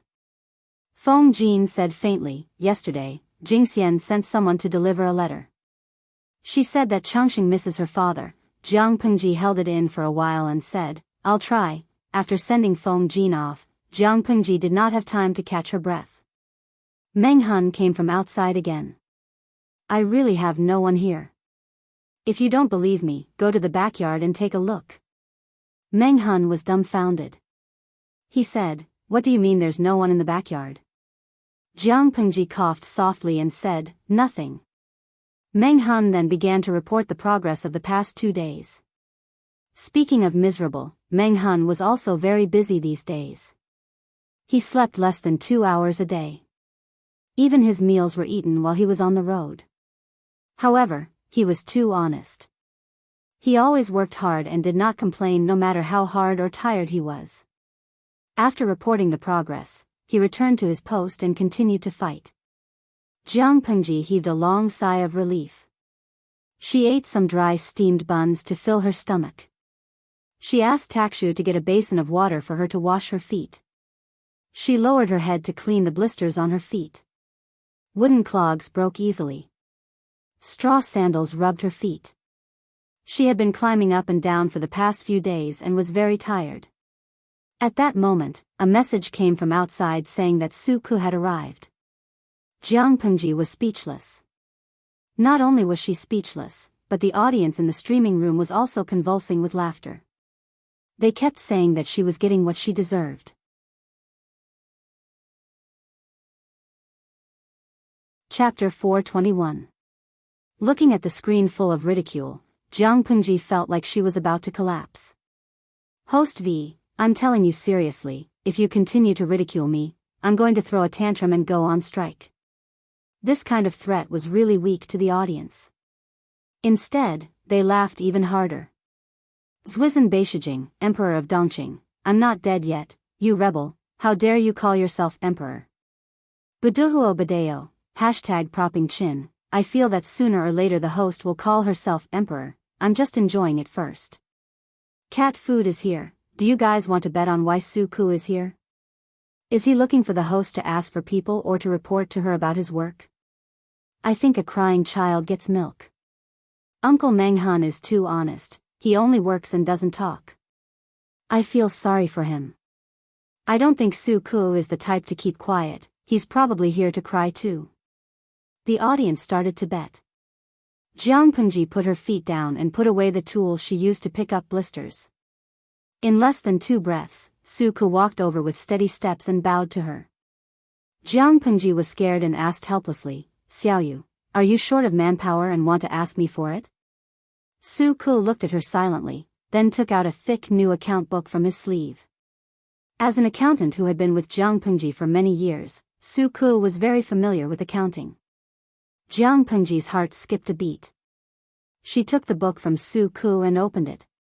She almost vomited blood. Su Ku then said, I'm not here to ask for people, my lord. Jiang Pengji calmed herself down, then lowered her head to look at the statistics on the account book. She might as well ask for people. Su Ku was indeed the accountant she valued. He was good at managing internal affairs, but he was also very clever at accounting. In front of her were the rice expenses for this period of time and the following month's various expenses. She didn't know she was so poor. The original food can last for 3 to 4 months, but with the people of Xianyang district, it's a little hard to make ends meet. Su Ku sighed and deliberately said in a low voice, I really can't do anything. A clever housewife can't cook without rice, right? So, I don't care if Lord is turning stone into gold, digging into someone else's granary, or stealing their stored food. If the granary doesn't have enough food, the people who hire you will naturally panic. Jiang Pengji took a deep breath and asked, Xiaoyu, shouldn't I share the Lord's worries under normal circumstances? Su Ku looked at her, raised his hand and pointed at the 2 dark circles under his eyes, and calmly added insult to injury. If I had the ability to be separated, would naturally share my master's burden. Su Ku was expressionless. It's a pity that I'm just an ordinary person and don't have that kind of supernatural power. Even if we split it in half, it would still be a drop in the bucket. My lord, do you still want to hear anything else? He only wanted food. It was already good enough that he didn't join in the fun and ask for people. Jianghu almost couldn't control the nerves in the corners of her mouth. She took a deep breath. She said, "Leave the food to me." Su Ke cupped his hands respectfully and prepared to leave to continue working overtime while waiting for the food to be stored in the warehouse. Jianghu was depressed. She shouted outside, "Takshu, bring me some cosmetic powder." These people were bullying her for having good skin and not having dark circles under her eyes after staying up all night. The audience in the streaming room laughed hysterically as they watched Zhong Sunyuan draw 2 big dark circles under his eyes. Yu Yecheng, ha ha ha, I'm dying of laughter. I feel so sorry for Su Ke and the others' dark circles under their eyes.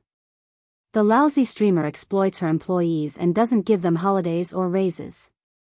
But the streamer, you drew 2 dark circles under your eyes. Are you purely here to entertain the public? Seriously, what happened to the cold and aloof goddess? Why did she become a joker? Zuayin Katyao, #rubbing face. Am I the only one who realized that the streamer has actually been driven crazy? The subordinates are driven crazy by their work.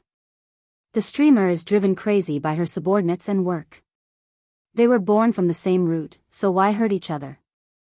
Outsiders thought that Jianghu was playing in the mud and not doing her job properly, but the audience in the streaming room saw everything she did. The energy she spent these few days was no less than that of others. However, the streamer's skin was good, so there was no sign of her staying up all night. She was at a disadvantage. Jianghu calmed herself down and grabbed a wet handkerchief to wipe off the dark circles on her face. She regained her usual cold expression and brought a few troops to transport grain. Although Su Ke didn't find out the truth, the shrewd accountant wasn't that easy to fool. He knew that Jianghu had a way to get a huge amount of grain, but he didn't know how she did it. Using popularity points to buy grain from the mall was simply a fantasy for people in this era. Jianghu didn't want to say it out to scare people, so she simply followed Su Ke's imagination and let him misunderstand that she had the talent to find grain depots. A batch of grain was transported from outside the city. Jianghu watched as the troops stored it in the warehouse. Then, she sleepily rubbed her sore eyes. She didn't know how expensive oil and salt were until she was in charge. It would be great if she wasn't the son of an aristocrat. Then, she could shed all pretense of cordiality and seek help from the aristocrats. She would beat you up if you didn't give me the grain. It's not easy to be a good person. Jianghu sighed. It's even harder to be the lord. After all that, she still had to play with mud again. She supervised the construction progress of the brick kiln and went to the mall to buy mud. She mixed the mud she bought from the mall with the local mud. According to the experience of the pottery-making elder, both were suitable for making bricks. However, to save manpower, she directly bought the mud from the mall and hid it somewhere outside the city. It wouldn't take much time to transport it. If she dug the local mud, the manpower cost would be high and it would take a long time. A few subordinates could kill her. Xiangyang district was close to Qingda County, so it was very convenient to buy coal. It was summer now, so there was very little coal. Jianghu ordered people to flip through the coal storage in Xiangyang district and found that there was enough to make 20 kills of bricks. With enough manpower, it wouldn't take much time to build a simple brick kiln. At that moment, everyone suddenly realized that their lord didn't play with mud anymore. She played with wood. They were dumbfounded. On the surface, she played with wood, but in reality, she was making the double-action piston bellows. If I say, I'm not slacking off, and I'm not doing my job, will anyone still believe me? She hadn't slept for 2 days to make the rubbish bellows. The audience in the streaming room could testify that she hadn't closed the streaming room for 2 days. She looked at Takshu pitifully. Her pitiful expression made Takshu laugh. Takshu comforted her with a smile. When the bricks are out of the kiln, the gentleman will understand. Jianghu's wounded heart was barely healed. Although the audience in the streaming room helped, brickmaking was still a foreign field to Jianghu, not to mention the technicians who were involved. They had never heard of bricks. Whether the bricks could be made or not, and what the results would be, no one was sure. Jianghu waited for the news of the brick kiln. She was perturbed and nervous. However, it seemed that God couldn't stand her peace. Just as the construction of Xianyang district was in full swing, a piece of news came. Jianghu was so angry that she almost drew her sword and killed someone.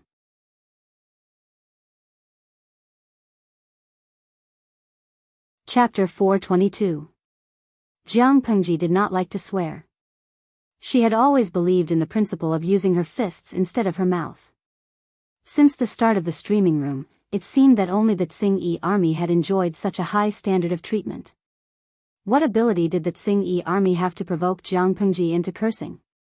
The audience in the streaming room was also furious. More people expressed their concerns. They hoped that Jianghu could calm down a little and not be blinded by anger. The Tsing-Yi army could fight at any time. If they could not control the situation now, they might lose everything. Xianyang district was still in a state of construction. Although it had only been a few days, it was already thriving. The audience could totally imagine that after a while, this city might shine with new life. Tumi Dalao, you must be calm, streamer. Don't be impulsive and do something that you will regret.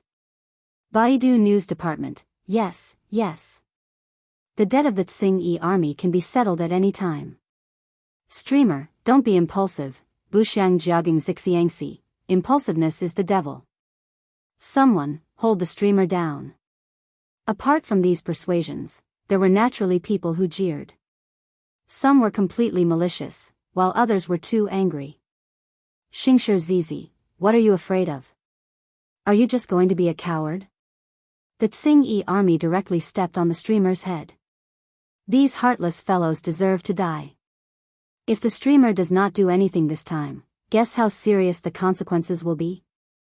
The troops are indeed her private troops. They are all slaves, but they have also shed blood for the streamer. If the streamer does not bring people to save them this time, who will be willing to risk their lives for her in the future?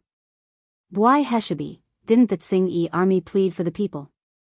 The streamer's troops saved so many people in Fengyi County. What did the Tsing-Yi army do? They burned, killed, and looted in Xianyang district. After learning that General Jiao's Tsing-Yi army was destroyed, they directly vented their anger on the 2,000 troops in Fengyi County.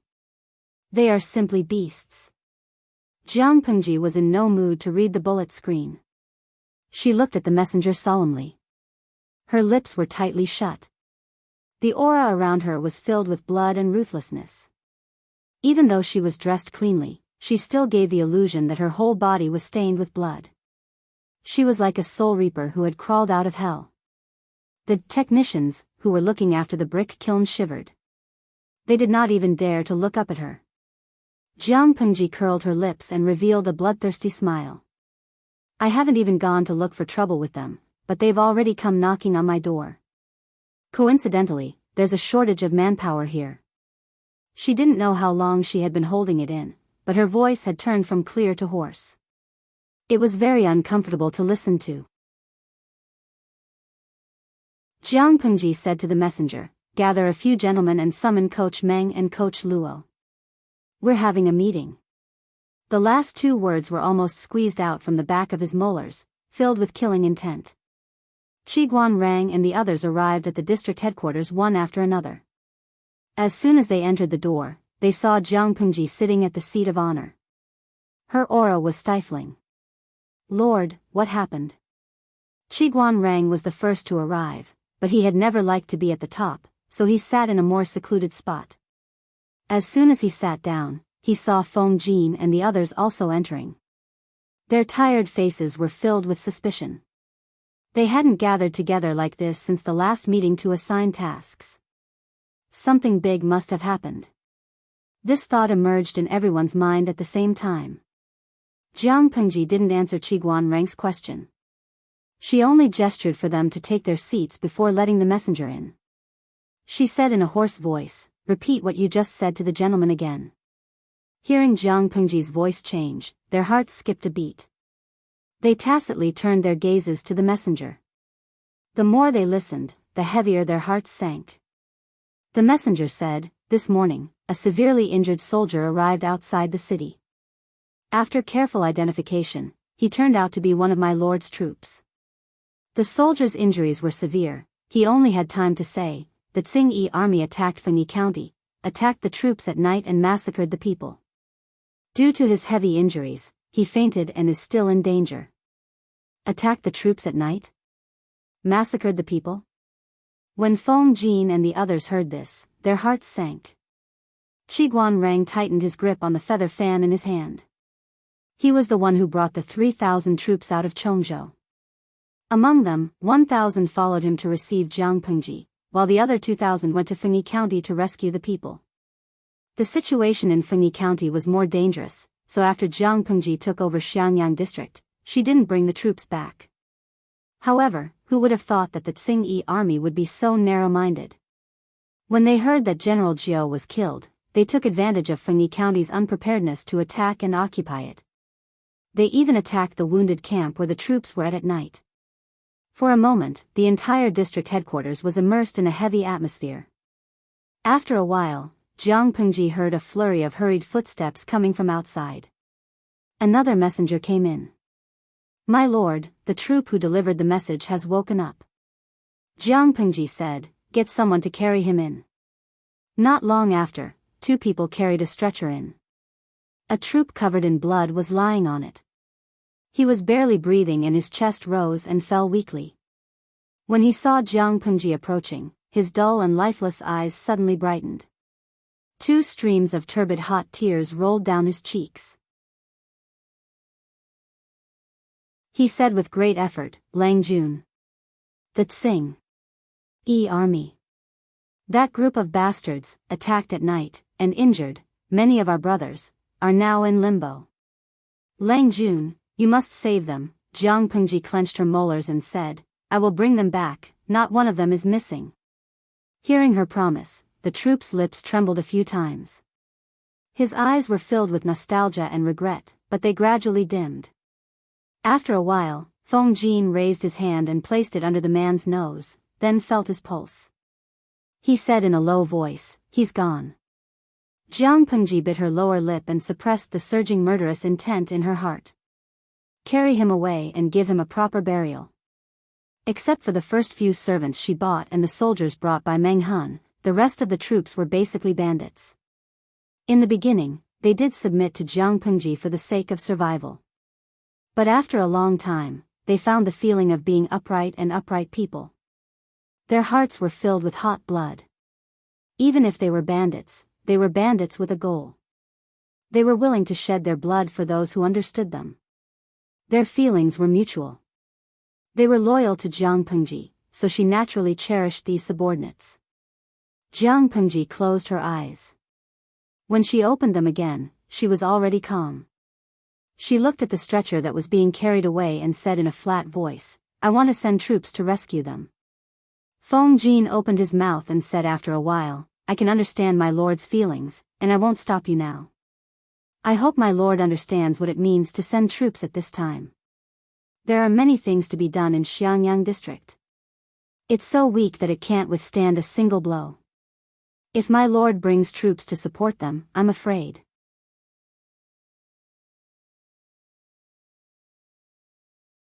Chapter 423. Qiguan Rang sighed and secretly tugged at Feng Jin's sleeves, giving him a look. His lord would never listen to such a matter of principle. As long as she did not make a decision out of anger, as a strategist, they should support her. In fact, if she chose to give up the 2,000 troops for the sake of the big picture, Qiguan Rang and the rest would be bitterly disappointed. Prepare for war. Jiang Pengji's face was cold. No matter how many people they killed, we will kill them 10 times or 100 times more. Su Ku sighed in his heart. He suddenly felt that days like today would repeat many times in the future. My lord has made up her mind. I will obey. Meng Han took the initiative to volunteer. He looked sincere. My lord, you must bring me with you in this battle. The troops were not only Jiang Pengji's private troops, but also the troops that Meng Han had poured countless efforts into. He must kill the enemy with his own hands and wash away this humiliation with the enemy's blood. Jiang Pengji clasped her fingers together and sat upright on the seat of honor. Her thin lips moved slightly. Coach Meng, bring the troops with me to save people. The defense of the district city will all be under Wenjing's command. Luo, you could not help but volunteer. District Magistrate Lu, please, Jiang Pengji interrupted him and said, it's true that I want to save people, but I can't disregard the lives of the people in Xiangyang district and directly transfer all the troops. The Tsing-Yi army obviously came prepared with a strong desire for revenge. Whether it's the 2,000 troops or you, I don't want to lose them. Finishing her words, she stood up and walked to the backyard in an unquestionable manner. Feng Jin and Su Ke both turned to look at Qiguan Rang with interest. Qiguan Rang could not compare to them in terms of time and friendship with Jiang Pengji, but she was more partial to Qiguan Rang when it came to official matters, especially when it came to war. This time, she even handed over the deployment of the district city to him. This kind of trust was really rare. They were surprised. Qiguan Rang was even more unprepared. Go and prepare. My lord does not like to procrastinate. As a housekeeper, Su Ke had a lot of trivial matters to take care of, including the preparation of resources before the war. Feng Jin smiled and said, if that's the case, I will take my leave and check the defense equipment. Qiguan Rang secretly laughed bitterly. He left with Meng Han, his brows tightly knitted. Meng Han followed him halfway and said hesitantly, Mr. Wenjing, the princess's move is a bit. In all fairness, among the three of them, Qiguan Rang's status was probably the lowest. However, Jiang Pengji did not hide her bias. Anyone who was not blind could see it. Meng Han was worried that there would be internal strife, which would cause estrangement in the hearts of these people. A quarrel between scholars was definitely more terrifying than a general. When Qiguan Rang heard this, he couldn't help but laugh. Don't worry, Coach Meng. The Lord and the others know it very well. Meng Han was an honest man and couldn't wrap his head around it. My lord did this on purpose? Look, Xiao Yu is proficient in internal affairs. No matter how messy the mess is, he can clean it up in his hands. Huai Yu is proficient in foreign affairs. It's just that the Lord's foundation is still shallow, so he hasn't shown his ability yet. As Qiguan Rang said this, he added somewhat helplessly, Rang is an expert in the path of treachery and is naturally suitable for the battlefield. My lord sees through everyone's strengths and weaknesses, so Huaiyu and the others won't be unhappy. In terms of war strategy, they all knew it, but they all had their strengths and weaknesses. In the current situation, it was obviously safer for Qiguan Rang to defend the city. If it was a stupid and narrow-minded person, he might have a grudge. However, Su Ke and Feng Jin were different, so Qiguan Rang wasn't worried. I see, I've thought too much, Meng Han said embarrassedly. Qiguan Rang sighed in his heart. That was what he said, but he really didn't want to stand out.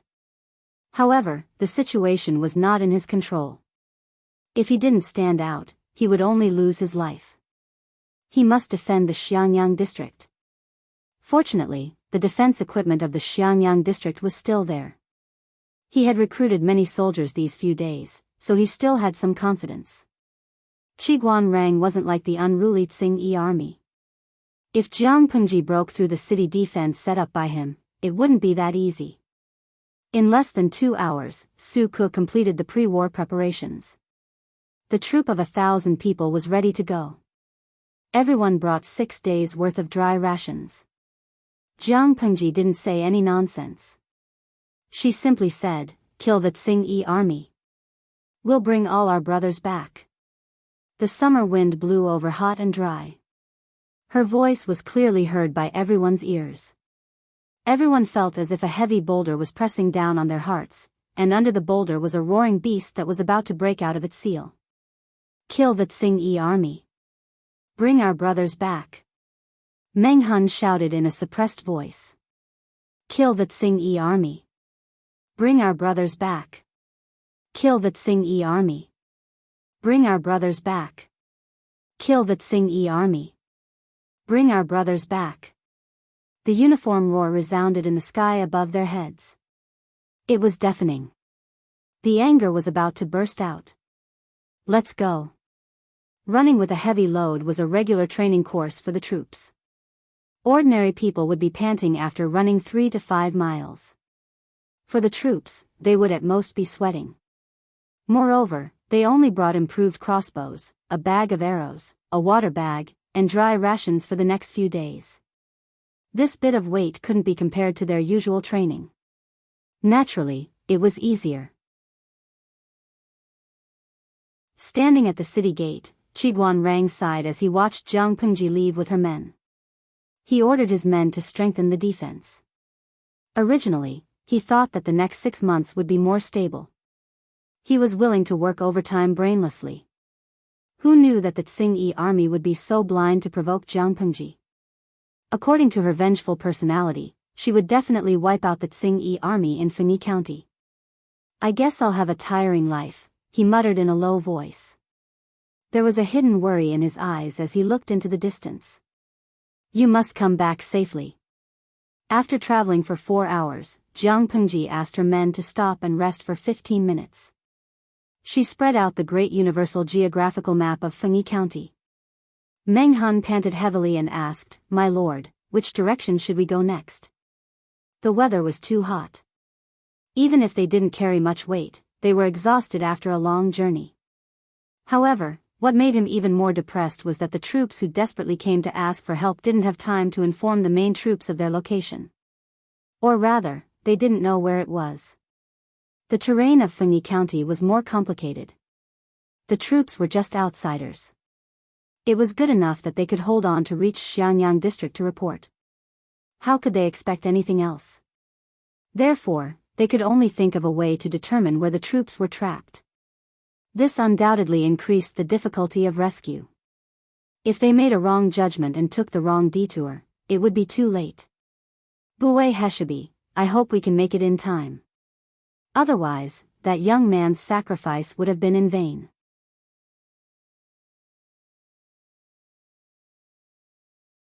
Chapter 424. Jiang Pengji frowned as she looked at the sheepskin map in her hand.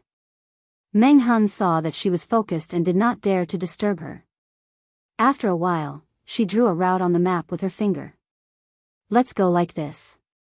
Meng Han looked at the sheepskin map with some doubt in his eyes. He did not know why she was so sure. Jiang Pengji panted heavily and drank half of the water in one breath. Then she threw it back to White's horse ornament.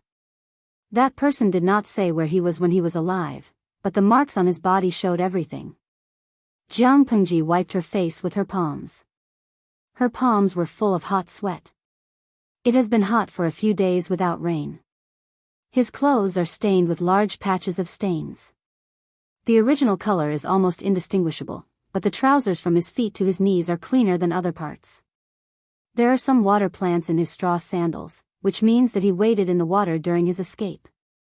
From the Great Universal Geographical Map, there are rivers and water plants between the 2 parts of the road. This is the only place that fits these conditions. I think the troops fought and retreated at the same time and hid here. I'm not 100% sure, but I can only take a gamble. Meng Han looked carefully at the place that Jiang Pengji pointed out. His expression was solemn. If that's the case, they may still be alive. According to the map, the place that Jiang Pengji pointed out had a winding terrain. It was easy to hide. I hope so. She looked calm and undisturbed. The weather is hot now. It's easy to start a fire in the forest. If the Tsing army does not want to waste time searching the mountain and directly sets it on fire, it will be troublesome. Let's continue our journey. Now that time was tight, she naturally did not want to delay. What if they just needed a little more time? The flowing clouds drifted away, and the orange afterglow shone on the earth. The air became more and more stuffy, almost suffocating them. Gradually, the night sky darkened. At the foot of a mountain, a strong middle-aged man sat on a stool.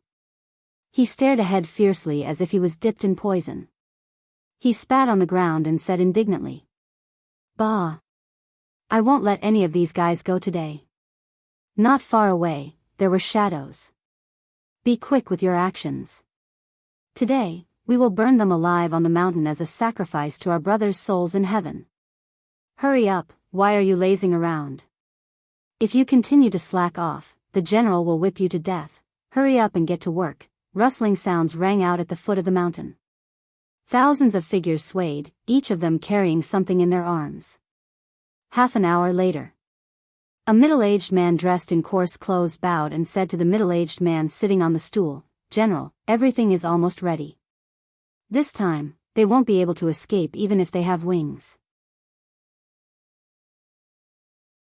Not to mention these 3,000 to 5,000 defeated soldiers, even if 3,000 to 5,000 perfected golden immortals came, they would still be roasted alive.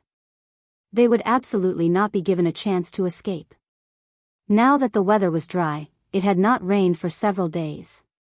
Once the mountain was set on fire, the fire would not stop even if they wanted to. Although he said that, the middle-aged man still felt a little scared. Previously, in order to vent their anger, the Tsing army launched a sneak attack on the so-called wounded camp at night. However, no one expected these people to react so quickly. Not only did they fail to annihilate all of them, but they were also discovered by the other side. It was laughable that these people were so stupid that they did not forget to bring along those burdens when they fled for their lives. Now they were forced to flee in a sorry state, and there were countless casualties along the way. In the end, they even fled to the mountain in a vain attempt to use the complicated terrain to shake them off. They were simply too stupid. Why did they enter the deep mountains to search? They could just directly set fire to it. These people did not notice that behind a huge rock on the mountain, there was a figure carrying a crossbow hiding. After a while, this person returned to the mountain with a heavy expression. He panted and said, "These beasts are really planning to set fire to the mountain. The foot of the mountain is full of dry firewood. Set fire to the mountain? What should they do?" Hearing this, many people panicked. Most of these people were injured.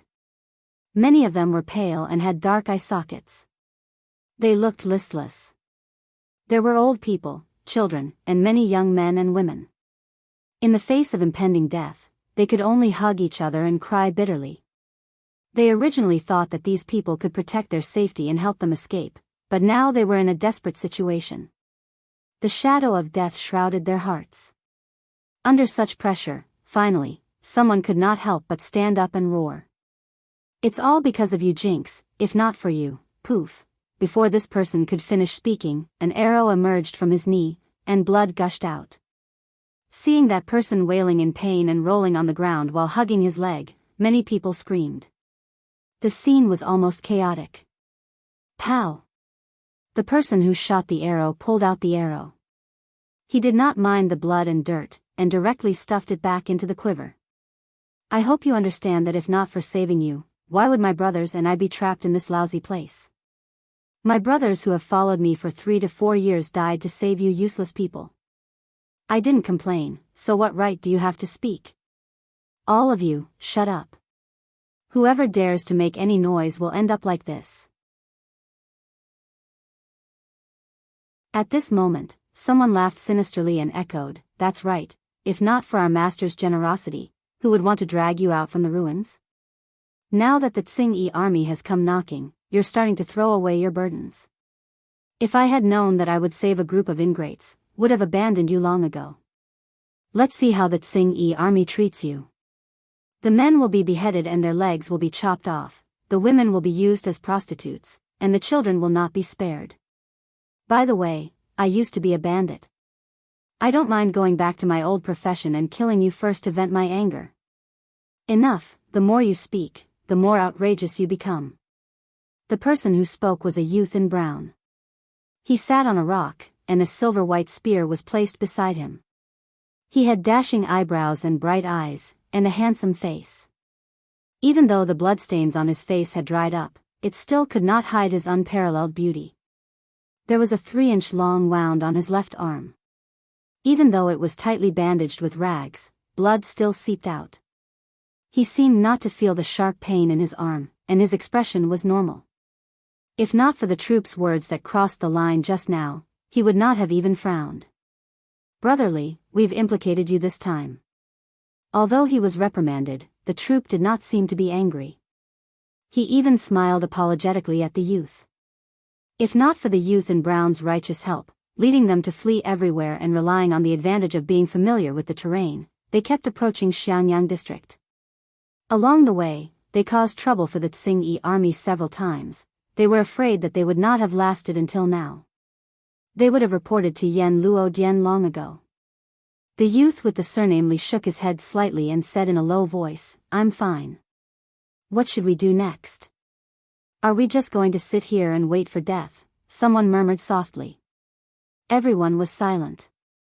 Out of the 2,000 troops, there were less than 1,000 now. The remaining brothers were all killed by the Tsing army in order to cover their retreat or protect the people. One by one, they died tragically.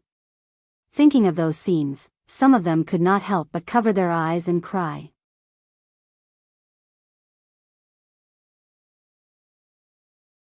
Chapter 425. After the youth with the surname Li heard him, he said boldly, "How can I miss out on such a joyous occasion?" The troop member's face was bitter. He said to Li Yun, "Brother Li has already helped us a lot. We can't let you lose your life no matter what. You're skilled in martial arts. You'll definitely break out of the encirclement. We don't ask for anything else. We only ask for Brother Li to go to Xiangyang district and tell our master Lang Jun that even though we're bandits, we have the guts to fight till the end.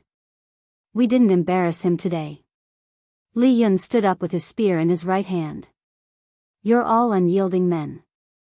If I abandon you, I won't feel at ease for the rest of my life. There's no need to say anything. Either we rush down together and fight again, or we walk together on the road to hell. Or we wait for death here. Don't make a fuss."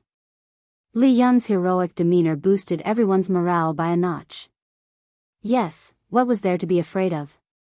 Even if they couldn't survive today, at most they would walk on the road to hell. They had so many loyal brothers by their side. They wouldn't be lonely at all. They were originally bandits. Every day, they lived with swords and blood. They were already indifferent to life and death. At most, they would leave a scar as big as a bowl and come back to the human world 18 years later. "Brother Li, I owe you 2 lives. If there's a next life, I'll do anything for you." Li Yun's martial arts were very strong. In the eyes of many troops, he was even stronger than their chief instructor. His spear technique was vigorous. He didn't have any stage fright even when fighting 1 against 10. If it wasn't for Li Yun's help, the troops would have been wiped out. They wouldn't have the chance to talk about their lofty aspirations here. Don't be fooled by Li Yun's usual manner of speaking and smiling, appearing to be very cold and aloof. He was actually very shy on the inside. He smiled shyly at the troops' heartfelt words. He didn't have the slightest sorrow of going to hell. "We're all brothers. Why bother about this?" The troop member was startled. After a while, he said with reddened eyes, "Yes, we're all brothers." Given the current situation, the troops had no way to take care of the people. In the beginning, if they abandoned the people, the Tsing army's night attack wouldn't cause much harm to them. However, in the end, he could not bear to give them up. Once he gave up, these people would practically be sentenced to death. The Tsing army raised the banner of doing everything for the people, but in reality, they were just a group of mobs venting their inner anger and acting recklessly. Look at the scenes wherever they went. They even looked down on the troops who were originally bandits. Even when they were bandits, they were not as arrogant as the Tsing army. At this point, they were already helpless. They couldn't even protect themselves, so how could they protect these commoners? Everyone in the troop packed up the few arrows in the quiver, checked the use of the crossbows, and wiped the daggers or long knives on their waists. They all looked serious, as if they were not going to die, but were preparing for some kind of solemn ceremony. Everyone made up their minds. Even if they died, they wouldn't let those bastards have a good time. The solemn atmosphere affected the young children, and once they opened their mouths, they wailed loudly. A little girl in a red cotton-padded jacket, she looked no more than 4 or 5 years old. She escaped with her sister. She grabbed the corner of a troop's shirt with her little hand. Her watery eyes became rounder because she was starving, and tears welled up in her eyes. She looked at the troop pitifully. "Uncle, hungry?" The troop lowered his head and looked at her. They looked at each other silently for a while. Then, he searched his body with both hands and found a bag of dry steamed buns. Then, he took off his water bag. "Soak yourself in the water and go on your way after you're full. Even if you die, don't be a hungry ghost." The child shouted inarticulately, unwilling to take the water bag and the steamed buns. "Uncle, don't go," the troop sighed. If he hadn't joined the bandits that year, he might have gotten married and had a daughter this big. "Take it. I'll help you chase away the bad guys, then we'll eat together." Although it was a dry steamed bun, it had been kept warm by his body. In addition, the weather was relatively hot, so it was not very hard. If it was mixed with some water to eat, half of it would be 30% full. The troop ruthlessly pried open the child's meaty claws. He got up and strode away to gather with his brothers. Even if they were to die, they had to do something big before they died. The foot of the mountain was surrounded by more than 4,000 members of the Tsing-e army.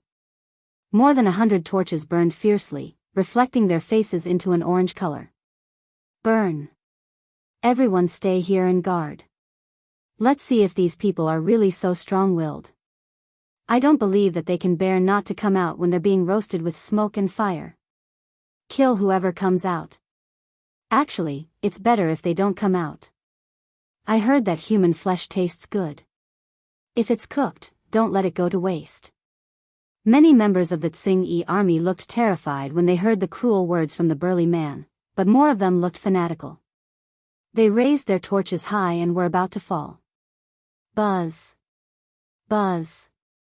Buzz! Arrows shot out from the darkness with a final roar. In an instant, many members of the Tsing-e army fell. The Tsing-e army had fought with this troop several times and had suffered greatly from the crossbows. They had also learned their lesson. After the first round of shooting ended, those who were not injured immediately used their comrades' corpses as shields. Seeing that, the burly man was enraged. "Set fire, burn them to death." As soon as he finished speaking, a silver-white ray of light pierced through the air and shot straight at his face. The burly man was shocked. He rolled sideways to avoid it, but the person standing with him was not so lucky. He was skewered by a silver-white spear. Li Yun used the troop as a cover and killed his way to the bandit leader. He used his spear very well. It left behind indistinguishable shadows of the spear. It was so fast that the naked eye could not follow it. Such a strong attack forced the bandit leader to retreat continuously. He even used the members of the Tsing-e army beside him as a shield and became his scapegoat. Seeing the bandit leader's actions, Li Yun's eyes turned cold. Coward! The momentum of the spear changed. The body of the spear made an arc and bypassed the shield like a snake. It stabbed straight at the man's face. If he was stabbed, it would at least pierce through the man's head. Li Yun's face darkened. The feeling of the spear was not as good as he expected. He sighed in his heart. He withdrew his spear. The bandit leader was indeed unharmed. Only his face had a deep bloody wound that revealed his bones. What a pity. "Brotherly, be careful." A warning sounded. Li Yun was momentarily distracted. A torch rapidly enlarged in front of his eyes. He dodged it by a hair's breadth, but he was careless and was surrounded by the Tsing-e army. Several blades were about to slash at him. The Tsing-e army was not very strong, but it was difficult for 2 fists to fight against 4 hands. A few of them ganged up on one person. Li Yun's left arm was severely injured. He could not block all the knives with his right hand. Oh, he chose to protect himself. It was better to be seriously injured than to be chopped into minced meat. In the end, other than the stab on his back, the expected pain did not come. Poof, poof, the sound of arrows piercing through flesh was heard. Blood splattered on his face.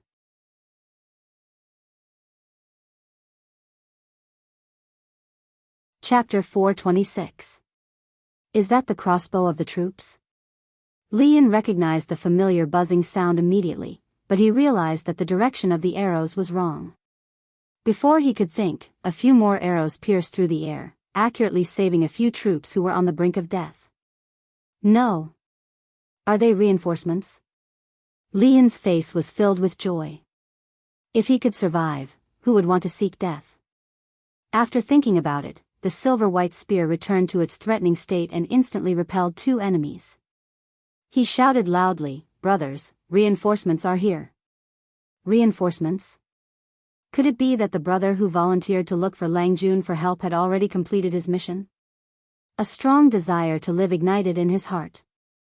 His originally dispirited spirit was suddenly roused, and a strong resistance erupted.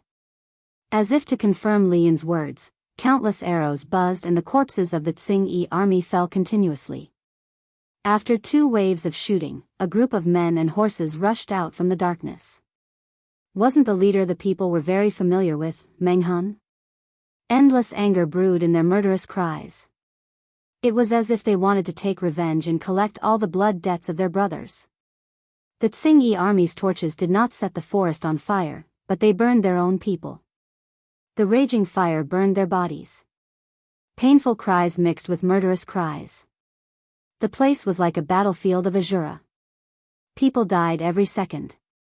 Jianghu put down her crossbow, raised her hand to pull out the long sword from her waist, and rushed to the battlefield.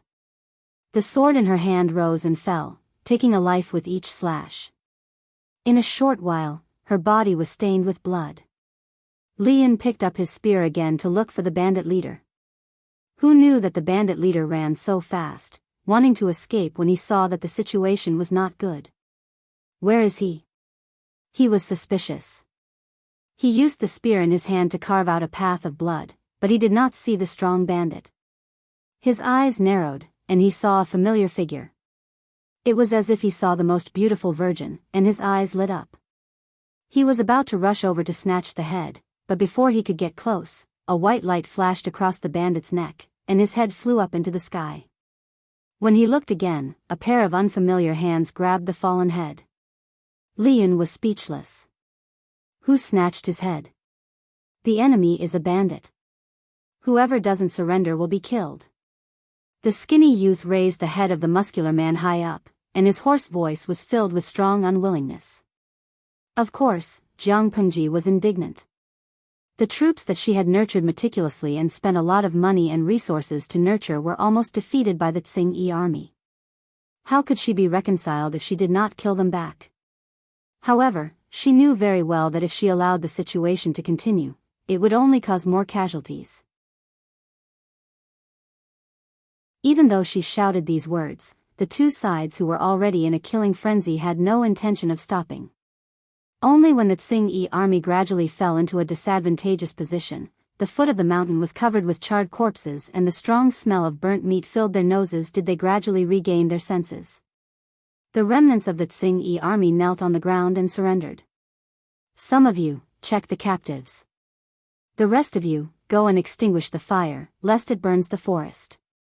Jianghu said in a hoarse voice. She casually threw the level stone aside. Her eyes revealed a ferocious glint, and no one dared to look her in the eye. I'll settle the score with the Tsing-Yi army sooner or later. He deserves to die for injuring my subordinates. Meng Hun clenched his fists, anger brewing on his calm face. The battlefield was barely cleared until dawn. Including the troops brought by Jianghu, there were only 1,800 people left. My lord. Meng Hun opened his sore eyes, as if he would cry in the next second. He could not help but feel heartache. Out of the 3,000 troops brought from Chongzhou, only 1,800 were left. Although the casualty rate was not high, every troop was the best of the best according to the standards of this world. Losing one was heartache, let alone losing nearly half of them. Are they all buried? Jianghu frowned, but she did not reveal much emotion. She was used to seeing life and death. At most, she would feel sentimental for a moment, but she would not wallow in it and be unable to extricate herself. My brothers have all been buried. Meng Hun originally wanted to bring their corpses back, but the current situation did not allow for it. He could only bear the pain and bury them on the spot. Everyone had a grave. The only consolation was that their graves were all in the same place, so they should not feel lonely. Bring them back. Jiang Pengji's expression was solemn. Her gaze swept around calmly and landed on Li Yun. Seeing the state of his right hand, she raised her eyebrows and asked Meng Hun, "Who is this person? Why haven't I seen him before?" According to Jiang Pengji's training method, the position of the thick calluses on the troops' hands was not like that. Hearing her question, one of the troops braced himself and said, "Brother Li is our benefactor." Benefactor? Jiang Pengji looked at Li Yun. What's going on?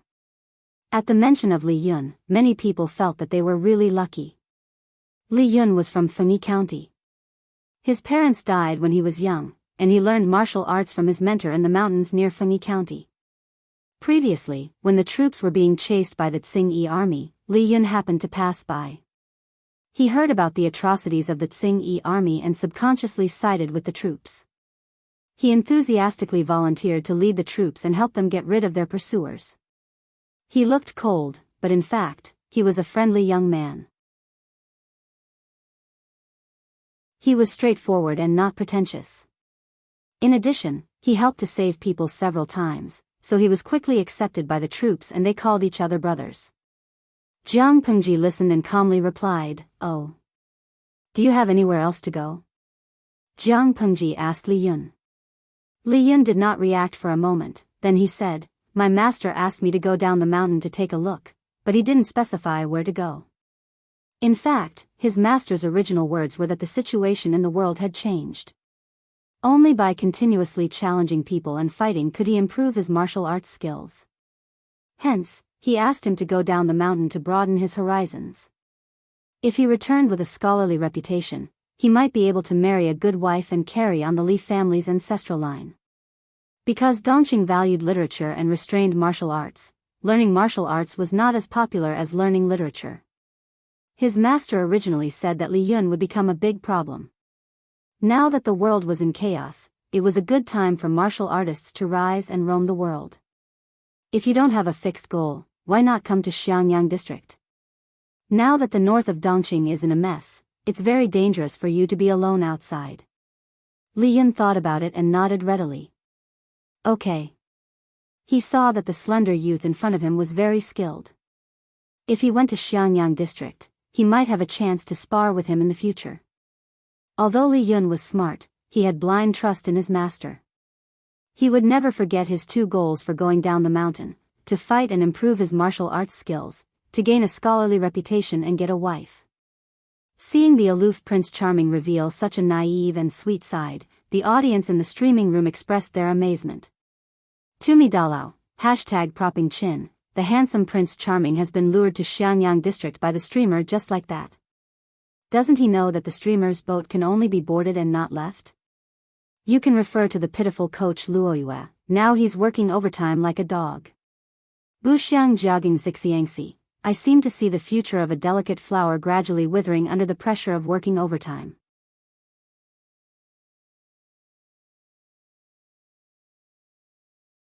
Chapter 427. Li Yun's words made Jiang Pengji's mood slightly better. Coincidentally, she caught a glimpse of the bullet screen in the streaming room. Host V, there's free high-quality labor, why wouldn't I use it? She straightforwardly admitted her little scheme. If she didn't abduct Li Yun for labor, could it be for his face? Tumi Dalao, streamer, I give you 82 points for your straightforwardness, the rest is 666 points for you. Renshin Weiku, I give the streamer's straightforwardness 101 points, one more point won't make her proud. Yinuajia Zhuga Qinma, I've never seen such a shameless person. I only admire the streamer for being thick-skinned. Shanshaotio, compared to the streamer, even Zhou Bapi seems to have become kinder. Trinitrotoluene, all of you are talking about the streamer, then I pity the handsome Li Yun. I'm a fan of his looks. He's handsome, can fight, and has a strong contrast. There aren't many handsome guys like him in this society anymore. I should be a fan and cherish them. Lian was completely unaware that his looks were sought after by the audience in another world. He brandished his spear with one hand and flung away the blood stains on the spear. His movements were elegant and clean. This dashing action mercilessly poked the cuteness of some fangirls. Jiang Pengji ignored the agitated bullet screen and leaped onto White's back. After a night's time, the troops had been assembled. Counting the number of people, there were about 1,500 members of the Tsing-Yi army as captives, and 2,300 people from Fengyi County were escorted out by the troops who risked their lives. Jiang Pengji gave them a choice: whoever was willing could follow her to Xiangyang district. If they were unwilling, there was no problem. They would be given a day's worth of rations. Their life and death would be up to the heavens. Everyone had witnessed the brutality and recklessness of the Tsing-Yi army. Now they didn't even dare to return to their hometown, let alone walk outside. Therefore, except for a few who wanted to seek refuge with their relatives, most of the people chose to follow Jiang Pengji to Xiangyang district. No matter what, it couldn't be worse than the current situation. It wasn't far from Xiangyang district. Even if they rushed all the way, it wouldn't take more than 12 hours. Even though the Tsing-Yi army captives and ordinary people were somewhat of a hindrance, it would take them at most 2 or 3 days to cover the journey. As for the rations for the journey, everyone would save some. It should be able to last until they reached Xiangyang district. It was fine as long as they didn't starve to death. Jiang Pengji was calculating in her heart. From the corner of her eyes, she saw the emaciated faces of the troops and her heart softened. Let's eat something first. We'll continue our journey after you're full. The troops received the most rations, while the common people only got half. Regarding this distribution method, even if the commoners had complaints in their hearts, they did not dare to voice it out. As long as they didn't starve to death, they would be able to survive until they reached Xiangyang district. Jiang Pengji gave the troops time to eat. Almost everyone held the dry food and chewed it in big mouthfuls. They ate very fiercely. Some people's eyes reddened as they ate, their salty tears wetting their rations. "Uncle, are you crying from hunger?" The little girl in the red jacket widened her round eyes and used her meaty claws to wipe away the tears on his face. She thought for a moment, lowered her head, and took out half of the steamed bun that her troops had given her last night. She handed it to him. "For you." The steamed bun had already gone bad. The soldier raised his hand and rubbed the little girl's head. "This is more delicious. I'm envious of it. That's why I cried, to exchange it with you." The troop took back the rotten steamed bun and secretly stuffed the dry food in his hand to the child. "Let's eat together." Not only him, but almost all the brothers thought they would not live to see the next day. They did not expect that their master would personally bring people to rescue them. Calculating the distance between the two places, it was not difficult for them to imagine how fast Jiang Pengji and the others had traveled all the way. The more it was like this, the more touched they were. They wished they could die for their master. "Okay." The little girl answered crisply. Her face was full of innocence. "My lord, something bad has happened." Meng Hun caught up with Jiang Pengji in a few quick steps. He said with a serious expression, "I've asked a few brothers. They said that the Tsing-Yi army had divided into 2 groups. One group chased after them to kill them, and the other group directly headed for Xiangyang district. According to their speed, I'm afraid they have reached Xiangyang district at midnight last night. Should we hurry back to rescue them?" Jiang Pengji closed her eyelids and said calmly, "No need. Follow the normal speed." Meng Hun's heart tightened. He did not understand why Jiang Pengji was not the least bit nervous or worried. "My lord's foundation is still weak. Xiangyang district is the only place to stay. However, Xiangyang district has experienced the earthquake and the Tsing-Yi army's rampage. It is still in the stage of construction. It is simply a bottomless pit. If Xiangyang district is conquered by the Tsing-Yi army, it is equivalent to handing over all of Jiang Pengji's assets to the Tsing army. Even Master Qiguan and the rest will die. Jiang Pengji understood Meng Hun's worries. She said, "You should have more confidence in Wenjing. He was born at the border of Dongqing. He is used to such things since he was young. Frankly speaking, the Tsing army is just a motley crew.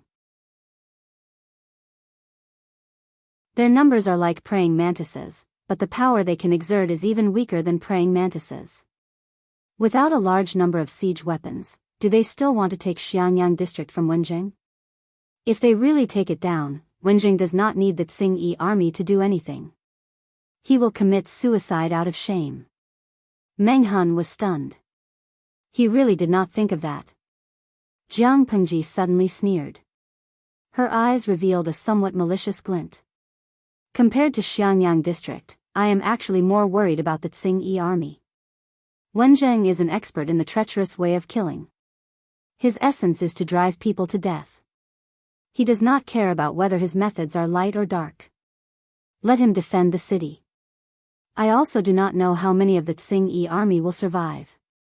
Xiangyang district is still lacking people. I hope not too many will die." Meng Hun listened and was secretly speechless.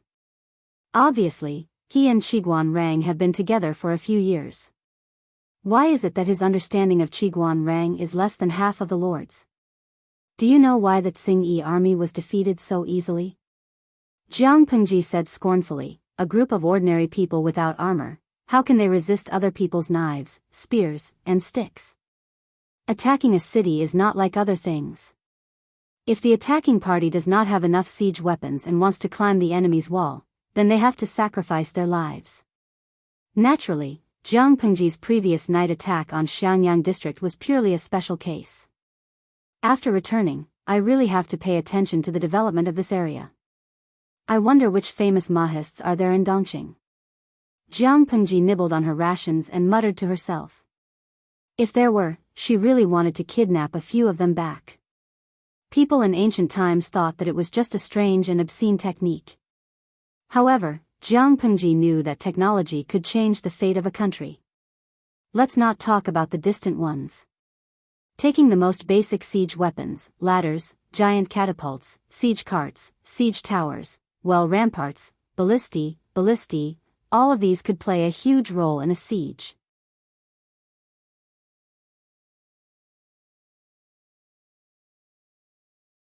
Chapter 428. The aforementioned siege weapons had yet to be invented in this era. It could be seen how backward the entire siege technology was. If someone else said this, Meng Hun would probably say that they were distracted by playfulness, but the person who said this was Jiang Pengji. Who didn't know that the improved crossbows used by the troops were invented by her? As the chief coach of the troops, no one knew better than him how much the improved crossbows added to the troops' combat power. To put it bluntly, if not for the improved crossbows, the 3,000 troops would have died many times. The Mahists. I haven't heard of them, Meng Hun thought carefully, but unfortunately he couldn't find any useful memories. Although it was an era of hundreds of schools of thought, due to the influence of Confucianism in the previous dynasty, Confucianism was still the leader of the 100 schools of thought and occupied a large part of the market. The Mahists were rather low-key among the 100 schools of thought. Perhaps there were many disciples of the Mahists, but most of them concealed their identities and had a low reputation. Meng Hun felt that it would be difficult to find a few outstanding Mahists in Dongqing. Forget it, it's not too late to think about it in the future. She wanted to recruit the Mahists, not because she wanted to gain anything from them. Who else in the world was more proficient than her in war machines? She just wanted to guide them in the direction of scientific experts and leave the seeds of science in the world. Ignorant and conservative thinking would not only restrict the development of the era, it would even cause the pace of the era to regress. Jiang Pengji wanted to usher in a new era, but she alone was not enough. She needed more pioneers. However, these things were too far away for her at the moment. Instead of thinking about these, she might as well think about the construction of Xiangyang district. 2 flowers bloomed, one on each side. Just as Jiang Pengji trusted, Qiguan Rang did not let her down. With just 1,000 imperial guards and the 2,000 recruited soldiers, they firmly defended the Xiangyang district. The Tsing army did not have enough rations and could only hold on for 2 to 3 days. Not to mention that they could not take down the city after a long time. They successively lost more than 1,000 men. In the end, they could only helplessly choose to retreat. It was like a tortoise full of thorns. It was impossible to bite it off. Qiguanrang stood on top of the wall and looked at the retreating Tsing army regretfully. He waved his feather fan lightly and sighed. What a pity. If it wasn't for the fact that there were too few people at his disposal and the city was in ruins, he would really like to take the risk and swallow the Tsing army. When Luo Yu heard this, he thought that something was wrong, so he comforted him. Mr. Qiguan defended Xiangyang district and caused the Tsing army to lose more than 1,000 corpses. It's not easy. Qiguanrang only showed his usual smile and ordered his men to clean up the battlefield. That afternoon, the golden crow was about to set in the west. The soldiers standing guard on the Archer Tower noticed a group of people in the distance, stepping on the afterglow of the setting sun and approaching Xiangyang district. The stimulation of the past few days had made everyone tense up. They thought that this was another enemy coming to attack, so they hurriedly sent out a signal. Qiguanrang had been guarding the city for the past few days without sleep or rest. Now that he saw the signal, he could not help but perk up and climb up the city wall. He squinted his eyes and looked for a long time. Unfortunately, the distance was a little far, and he could not determine the origin of the other party in a short period of time. After a while, he said, "It's nothing. Our Lord has returned. The Lord is back." When the soldiers guarding the city heard this, they almost jumped in joy. Qiguanrang opened his bloodshot eyes and said hoarsely, "Send someone to inform Feng Langjun and the others." He raised his hand to wipe his face. He had not washed his face for a few days, and there was a layer of grease on his face. Fortunately, Qiguanrang was not obsessed with cleanliness. If it was Feng Jin, he might go crazy. He asked someone to get him some water and splashed it on his face. After washing up a little, he looked more energetic. "Let's go and welcome our Lord." Qiguanrang's voice had a hint of joy in it.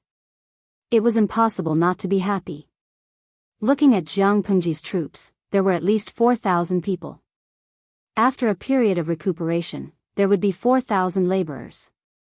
Qiguanrang could not help but raise the corners of his lips, but a trace of doubt arose in his heart. That's not right, he seemed to have forgotten something. He had stayed up all night cultivating to be an immortal for too long. His brain was not very bright. Qiguanrang subconsciously did not think about what he had forgotten. From afar, Jiang Pengji saw the mess of Xiangyang district. The few city walls were stained with the blood of countless people. Looking at the situation, although Qiguanrang had steadily defended Xiangyang district, the pressure was obvious. "Rang respectfully welcomes our Lord." Jiang Pengji jumped off the horse and helped Qiguanrang up, who had come out of the city to welcome her. His eyes were bloodshot, and the dark circles under his eyes became more obvious. The viewers in the streaming room felt sorry for him. It was rare for Jiang Pengji to be soft-hearted. She said, "It's been hard on Wenjing to defend the city these few days. Leave the rest to me and Huayu. You should go back and rest first, lest you tire yourself out." This time, Qiguanrang did not stubbornly say he was not tired. Not to mention anything else, he felt that he could fall asleep instantly if his head touched the pillow. Feng Jin and the rest received the news and rushed over. Seeing that Jiang Pengji had returned safely, they immediately heaved a sigh of relief. The scale of the Tsing army that attacked Xiangyang district was not large, and they were just a motley crew. They had the advantage of the city walls and the equipment to defend the city. In comparison, Jiang Pengji and the rest who went out to rescue them were in more danger. Now that they saw her return unscathed, the boulder in the hearts of Feng Jin and the others was finally lifted. Looking left and right, why did they not see Qiguanrang? Wenjing is too tired from guarding the city these few days. I just let him go back and rest first. After Jiang Pengji finished speaking, she then turned to Feng Jin. Huayu, I'll leave the matter of how to make arrangements for the people of the Tsing army and Fengyi County who were captured. There are many young and strong men among them. I think they can be put to good use. Feng Jin knew that there would be many more households in Xiangyang district, and he immediately felt sorry for Qiguanrang. One must know that this unlucky brother was in charge of registering the household register. The more people there were, the more work he had to do. In ancient times, there were no computers or typewriters. When Qiguanrang re-recorded the household register, every word had to be written by hand. Not to mention him, even the few girls he borrowed from Jiang Pengji had dark circles under their eyes during this period of time. Now that there were suddenly thousands of people added to Xiangyang district, it meant an endless life of overtime. Qiguanrang did not show any reaction on the surface, but he was probably gnashing his teeth in anger. Feng Jin secretly thought to himself, but he agreed to it verbally. Jin will definitely make arrangements for them. Jiang Pengji then said to Su Ku, with thousands of extra mouths, the food in the granary can't withstand the consumption. Recruit labor from these people as soon as possible and let them work in exchange for food. After all, we are not running a charity, the free food can't provide for a few meals. Su Ku nodded. Although the workload had increased, compared to Qiguanrang, he could still accept it. Humans could not withstand comparison. As for the troops. When Jiang Pengji mentioned the troops, she could not help but think of the fact that nearly half of them had been lost. Thinking about it made her heart ache. Coach Meng, let the troops have a day off first. They have been running all over the place during this period of time, everyone is tired. As for the brothers who are injured, give them time to recuperate according to the severity of their injuries. They will not join the work in Xiangyang district for the time being. Wait until their injuries are healed, then arrange tasks.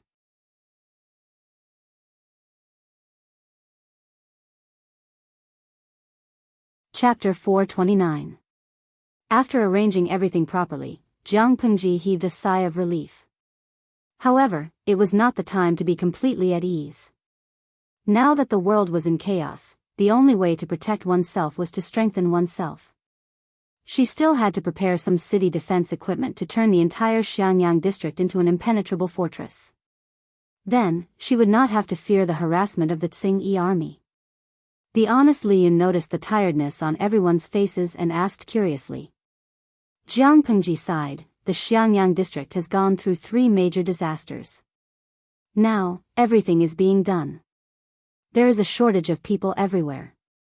The people need to be properly settled, the destroyed houses need to be rebuilt, and the wasteland outside needs to be reclaimed. Otherwise, I don't know how many people will starve to death next year. Capable people do more work. Even if I'm tired, it can't be helped. I can only use one person like 2 and try my best to do it. Li Yun was a helpful person. Otherwise, he would not have helped his troops resist the Tsing army's pursuit. Not only that, he did not realize Jiang Pengji's sinister intentions in inviting him to the Xiangyang district. Listening to Jiang Pengji's sincere words, Li Yun's heart softened. His warm and kind nature could not help but show itself. His eyes were filled with sincerity. He asked Jiang Pengji, "Is there a shortage of people here, Lang Jun? Although I am not good with brains, I have some strength. If you need my help, feel free to let me know." Finishing his words, he smiled shyly.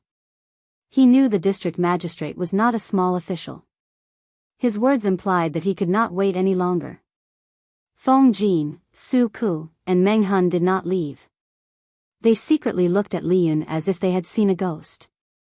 Which corner of the world did this simple-minded child come from? The Xiangyang district was hell on earth. They worked overtime until they wanted to die. The few of them had boarded the pirate ship and could not get off. Why did Li Yun want to harm them and seek abuse? Jiang Pengji said bluntly, "There is, but I'm afraid that a celestial being like Lang Jun is not suitable for it." Li Yun blushed and said, "You don't have to call me Lang Jun. Just call me Li Hanmei." As for the description of celestial being, it really made him feel embarrassed. Yun was a beauty. Li Yun's courtesy name, Hanmei, did not let his face down. All right, then I won't stand on ceremony. Jiang Pengji replied readily. Under the criticism of the audience in the streaming room, she still opened her mouth. There is indeed something that needs to be done. If Han Mei doesn't mind, I'll have to trouble you with this matter. Don't worry, I'm not afraid of hardship. Lian was an honest child, this could be seen in all aspects. When he picked up his gun, he was an aloof Prince Charming. When he put it down, he was a naive and sweet boy who could be bullied by Jiang Pengji. In the end, Jiang Pengji left the task of reclaiming the land to Lian.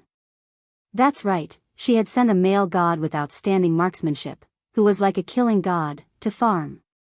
Dalao Rao Ming, hee, streamer, come on, tell me your home address, I will definitely send you razors. Shanzhou Xiao, oh my god, I can't imagine idly working in the fields like a farmer. Buan Jiaging Zixiangxi, host, you're really good at letting a future general on the battlefield work in the fields. Why don't you just sit there and fly to the sky? Feng Jin and the others were tired. They wanted to leave, but they suddenly remembered something important and told Jiang Pengji. Oh right. My lord, the bricks have been produced. Brick kiln? The bricks have been produced? What's the result? Jiang Pengji held her heavy head. Hearing Feng Jin's words, her mind suddenly became clear. The craftsmen have taken out the bricks, but, whether they can be used or not, my lord, you have to look first. After all, it was his lord's creation, she had the most say. Let's go to the brick kiln to take a look. Jiang Pengji gave up on the idea of resting and brought the others to the kiln. The old man who fired the pottery was now the head craftsman of the kiln.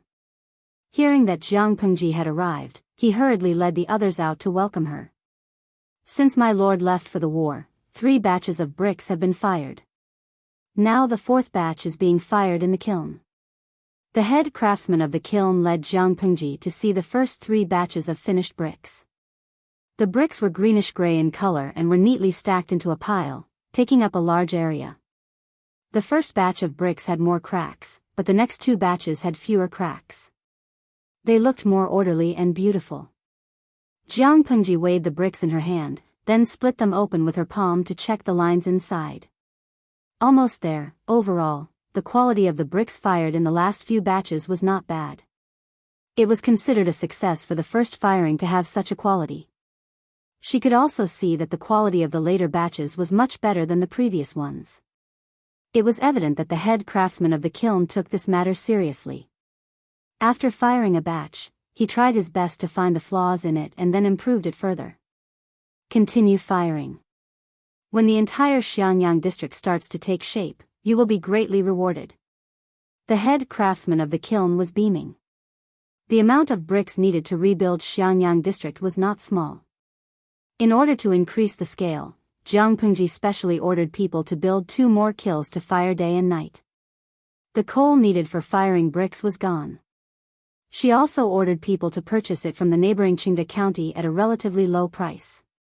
With the bricks, it was easier to build houses. With the addition of thousands of laborers, the construction progress was sped up. Friendship is worth 3 coins. It's a once-in-a-lifetime opportunity. A month later, Jiang Pengji took out a few brand new land deeds and house deeds and placed them in front of the few of them. When Feng Jin and the others saw it, the nerves at the corners of their mouths almost broke. There was no other reason. They were all too clear about the location of the land deeds. 3 coins. Qiguan Rang took out 3 coins from his sleeves and took one of them. Feng Jin touched his money pouch and the corner of his mouth twitched. It was either gold or silver. It was difficult to find 3 copper coins. Fortunately, Suku had some in stock and lent him 3 coins. Not long after, the few land deeds were divided up. The last few were almost snatched. What a joke. If they didn't snatch, the good spots would be taken by others. 1-story buildings were popular nowadays. Houses were built very quickly. However, considering the size of the house, Jiang Pengji combined the architectural styles of Hejin County and Shangjing. With the advice and suggestions from her friends in the streaming room, everyone worked together to make full use of the space. They made an exquisite and elegant 2-sectioned and 3-sectioned house of 2 sizes. The area was not very big, but it was exquisite and elegant. It was neat and beautiful. Even Feng Jin, who was used to seeing the world, could not help but praise the small houses. The first batch of small houses was about to be completed. Jianghu played a selfish trick and gave benefits to her subordinates who worked overtime until they cried. The land deeds originally belonged to the district headquarters. Jianghu bought one with 1 coin and sold it to her subordinates for 3 coins. She had no choice. She was poor. She could not reward her subordinates with anything good. However, it did not matter. She had a house that was about to be completed. House and land deeds were sold at a discount of 3 coins. The viewers in the streaming room almost cried their eyes out when they saw it.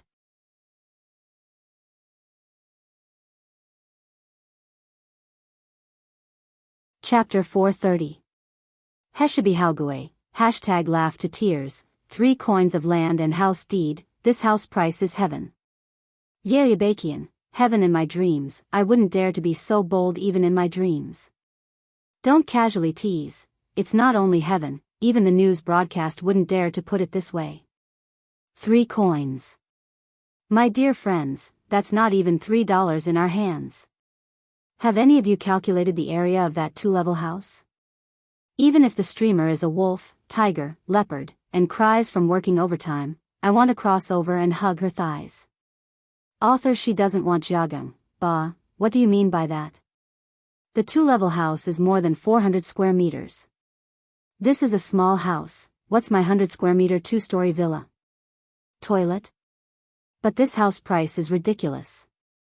Streamer, let me cross over and hug your thighs, okay?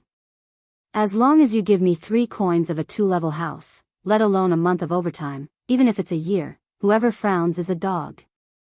Kizaduo, let alone a year, even if it's 10 years, I'm willing. Kizaduo, I'm willing to work 10 years, let alone a year. She doesn't want jogging Xixiangxi. Am I the only one who noticed that the streamer earned 2 coins? She bought the land and house deed for 1 coin and sold it for 3 coins.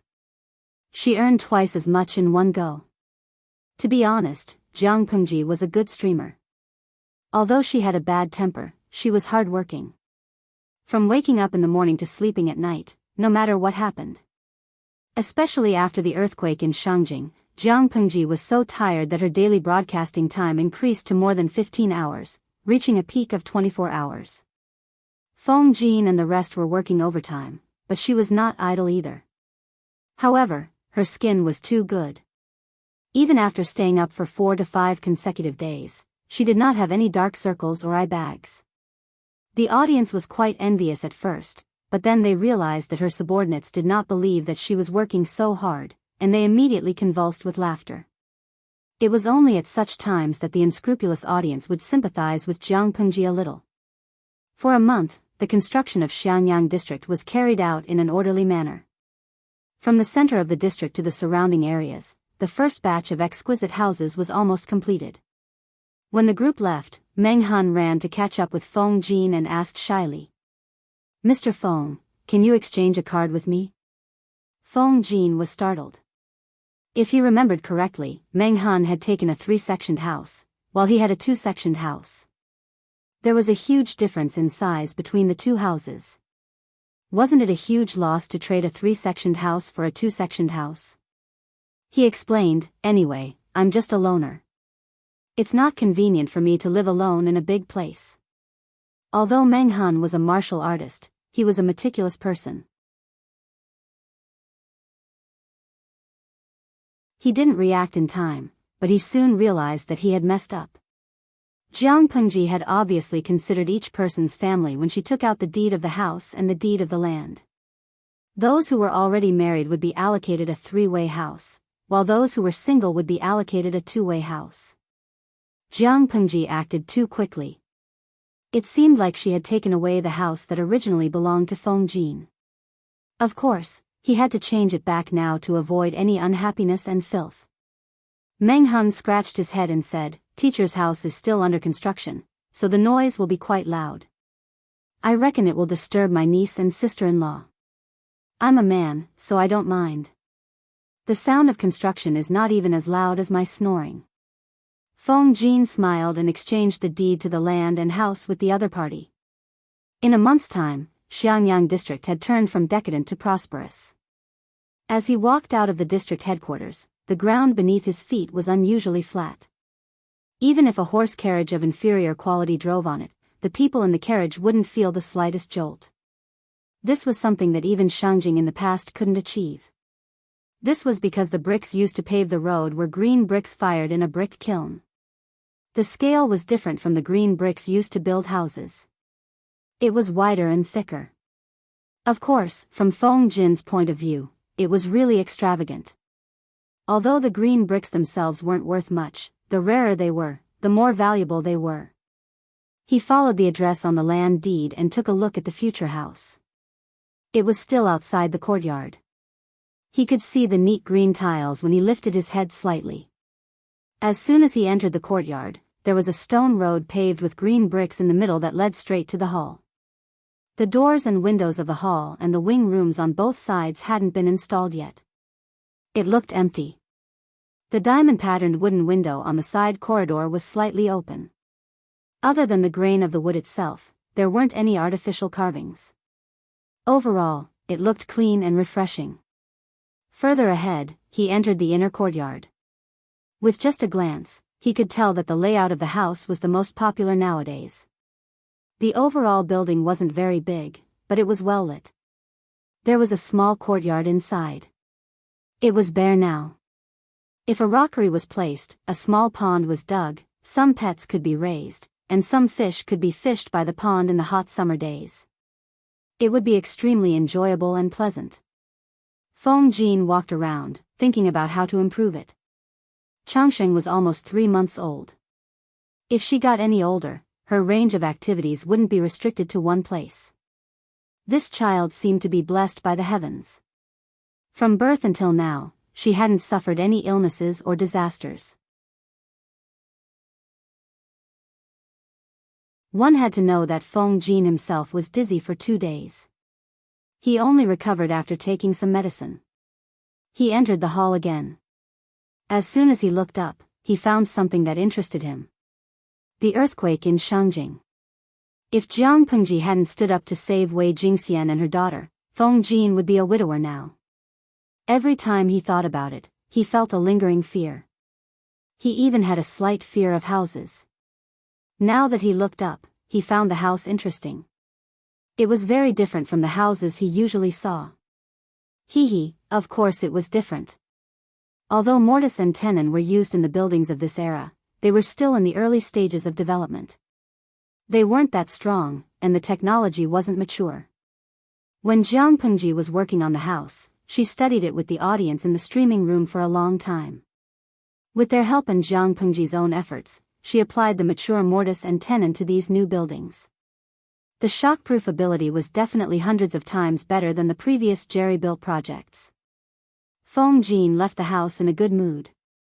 As soon as he went out, he saw Su Ku and Qiguan Rang walking over from not far away. The three of them bumped into each other. When they looked again, their houses were almost on the same street. Qiguan Rang still looked tired. Huayu, why don't we borrow some craftsmen from the Lord and tidy up the inner courtyard first? After Feng Jin and Su Ku worked overtime crazily, their work was back on track. During this period of time, they finally relaxed a little. Feng Jin even had time to visit his wife and child. Only Qiguan Rang. He wished he could roll up his bedding and stay at his workplace. The household registration was cumbersome. The current household registration system had too many unreasonable and chaotic areas. Jiang Pengji supported him to set up a new household registration system.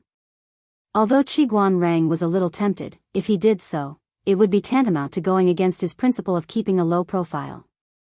Feng Jin said, "It's nothing. There's no need to trouble the Lord with such a small matter. I still have some servants who can tidy it up."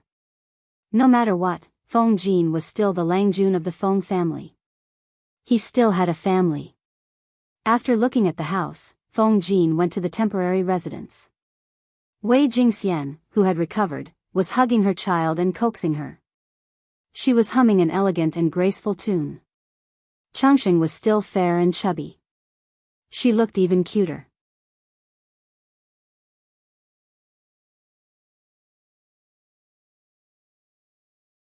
Chapter 431. Huaiyu is back. Changsheng, your father is back. Wei Jingxian got up from the table. Feng Jin took the opportunity to take Changsheng, who was leaning towards him. This girl was very alert and had a good memory. The last time Feng Jin came back was 5 days ago. This child was very clingy. Feng Jin said, I just went to see the house that my lord gave me. It's not bad. I heard the servants mention it. It said that even the road in that area is paved with green bricks. How could the people of today have seen something like green bricks? When the road was first built, there were even people who stole the green bricks on the ground in the middle of the night. Jiang Pengji was almost angry. Later, she caught a few of them and punished them severely. It's the same in our house. It looks very clean. It's much easier for the servants to clean. Feng Jin teased Changsheng. She grabbed his finger and wanted to stuff it into her mouth. Unfortunately, she was young and did not have teeth. It did not hurt even after biting for a long time. Feng Jin only felt that his finger was itchy. Tomorrow, get the servants to clean up the new house. First, tidy up the inner courtyard. It's really unfair for you and Changsheng to live here. Feng Jin sighed and took his finger out of his daughter's mouth. Changsheng was very unhappy. She shouted at him as if she was angry. TSK, she was young but had a bad temper. She wanted to scratch him because of a disagreement. Wei Jingxian said with a big heart, what's there to be upset about? The place they lived in now was a few times smaller than the courtyard she had before she got married, but she did not feel aggrieved. The current Xianyang district was basically a different place every day. Wei Jingxian looked at its changes and actually felt proud of it. 09 Xiao Net, her husband played a part in the development of this place.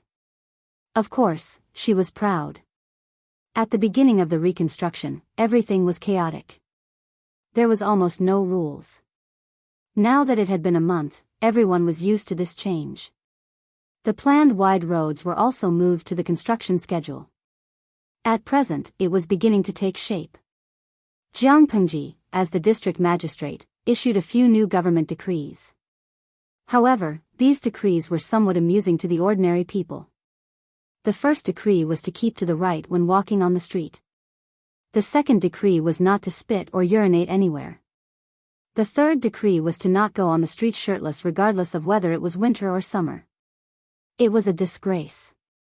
Apart from these trivial matters, there were also some very strict laws. Illegal organizations without official permission were not allowed to buy or sell human beings. If they violated the law, they would be banished and their properties confiscated. Regardless of whether it was a man or a woman, having sex with an outsider during the term of marriage would be treated as a felony.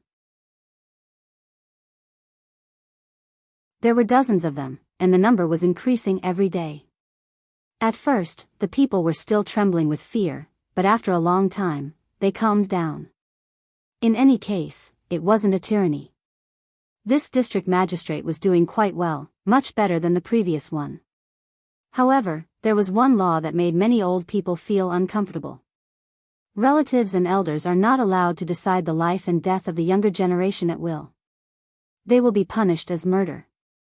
Jiang Pengji was criticized by many people for being a busybody. They secretly said that she was a busybody. It was purely a coincidence that this law was written. About 20 days ago, Xianyang district was still in a state of chaos. Jiang Pengji only slept for an hour for 7 to 8 days in a row. She was so tired that she felt like she was floating. When she was patrolling outside the city, she saved a crazy young woman who was hugging a pillow and jumping into the water. She decisively went into the water and saved her. After asking for the reason, she was so angry that her mind was clear. It turned out that 3 years before the woman married into her husband's family, She gave birth to 3 daughters in a row. Strangely, all 3 daughters died before they were even a month old. At first, she thought that she was unlucky and couldn't keep her children. Later, she accidentally discovered that the children were secretly killed by her mother-in-law. The reason was also very absurd. It was because the mother-in-law didn't want a granddaughter who lost money. She spoke righteously. If it was a grandson, how could she bear to kill them? The feng shui of the scoundrel woman's belly was not good. She couldn't even give birth to a child. The woman was anxious and reported her mother-in-law. However, the district magistrate didn't convict her mother-in-law. Instead, he said that the woman was unfilial and beat her. Since then, the woman's mind was in a mess. She became crazy and told everyone she met that her mother-in-law killed her 3 granddaughters. More than 10 months ago, the husband got the widow next door pregnant and she gave birth to a boy. Her mother-in-law ordered her husband to divorce the woman and make her give up her position as the legal wife. Otherwise, she would be demoted to a concubine. When the viewers in the streaming room heard this, they reacted fiercely. They wanted to crawl over and slap the mother-in-law to death. If the old woman was so capable, why didn't she just go to heaven? Jiang Pengji's mentality was about to explode. She went back and added 2 more. One was that adulterers would receive a heavier sentence. The other was that it was also considered murder if a relative killed someone of the same bloodline. The woman hadn't separated from the man yet. She was still the man's legal wife. If the man got the widow pregnant, it was considered rape. The mother-in-law had personally admitted to killing her 3 granddaughters. The district headquarters still had the records. It was considered murder. She didn't care about the commotion outside. She directly ordered people to arrest the strange mother and son and sentence them accordingly. Interestingly, this matter attracted the condemnation of the rotten scholars. Jiang Pengji sneered and asked them to get out of her territory. If they were thick-skinned and refused to leave, that was fine. When the house was built, they would never rent it to this family. During the farming season, the district headquarters didn't lend them oxen and farming tools. They made their whole family starve. They were so willful. If they weren't convinced, they could fight. Therefore, the rotten scholars who were prepared to scold her shut up. The construction of the entire Xiangyang district was on the right track. It changed every day. The people felt that the air was fresh, the roads were wide and tidy, and the houses were as beautiful as if they were carved out of a mold. They didn't have the right to live in the luxurious area around the district headquarters, but they could use the newly registered residents to apply to rent a new house. Every family longed for it. Even the local people who owned houses were envious. They had no choice but to be envious. The newly built houses made their old houses look even worse than the mud. In front of the houses were neat and clean green bricks. In front of their houses were mud puddles. When it rained, the difference was even greater. Although their houses weren't destroyed in the earthquake, they were dilapidated. How could they look better than the new houses? The inside and outside of the new house were neatly paved with green bricks. In such a thriving environment, there were only 2 places that were so busy that they wanted to vomit blood. One was the registration department where Qiguan Rang worked. The other was Handsomely, who was in charge of reclaiming the wasteland. After a month, his originally wheat-colored skin had become 2 shades darker, and he looked even more resolute. He had lost some of the elegance of a pretty boy, but more of a mature man's steadiness and spirit. Of course, he also gave off the feeling of an uncle farmer. Jiang Pengji thought he would quit after a few days. She didn't expect him to be so engrossed in farming that he couldn't extricate himself. Not only that, Li Yun also showed great interest in Jiang Pengji's improved farming tools. He had the urge to change his profession and become a farmer instead of fighting wars. The well-behaved child even forgot when he had started calling Jiang Pengji Lord. Anyway, Jiang Pengji had inexplicably become his lord. Carrying a hoe, he entered the city barefooted. Li Yun was about to ask for a cup of tea in a tea house when something floated in front of his eyes. Coach Meng. Li Yun smiled, revealing a set of shining white teeth that could even reflect light under the sun. What is this?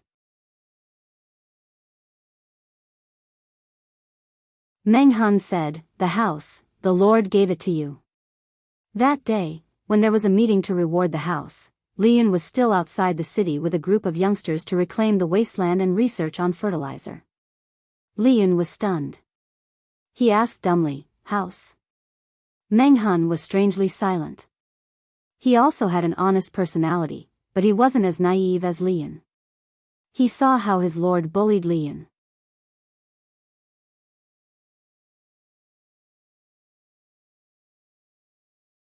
Chapter 432.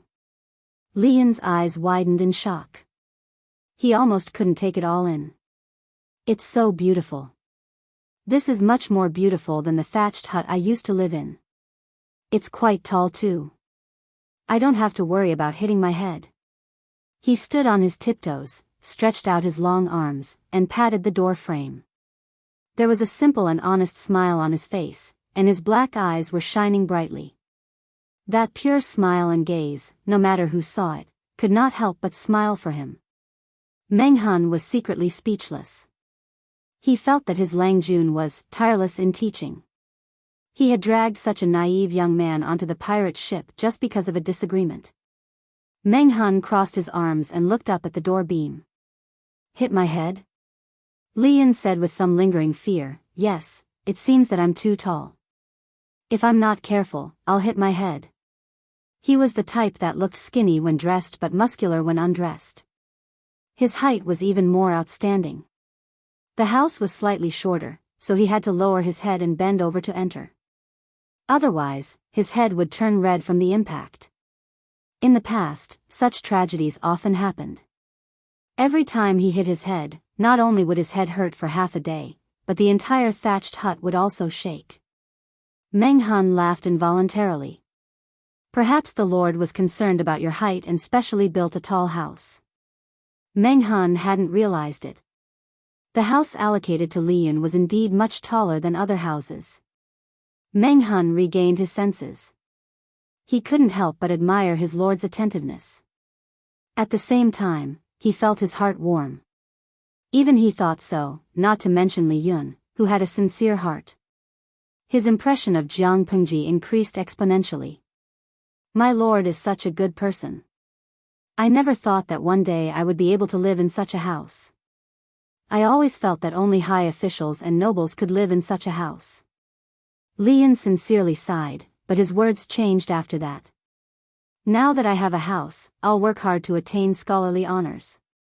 Perhaps a girl will fall for me. Li Yun's appearance was more mature. When he didn't speak, he could fool many people. They would think that he was cold and unapproachable. In reality, his temperament was rather simple. It was as if he had been brought to live in seclusion in the mountains for many years. Meng Han didn't know whether to laugh or cry. Han Mei is handsome and good-looking. He's also skilled in martial arts. He's well-versed in military books. He's considered brave and astute. He'll definitely be extraordinary in the future. With such conditions, which girl wouldn't blush when they saw him on the street? Why does it sound like it's difficult for you to find a wife? Li Yun replied honestly, Master said that I'm too tall and girls don't like me. It wasn't his fault that he was tall. When he was 13 or 14, he grew so fast that he didn't even dare to eat.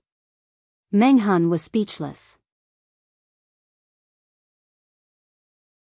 Although Li Yun was indeed a little tall, it was more manly to be more imposing and sturdy.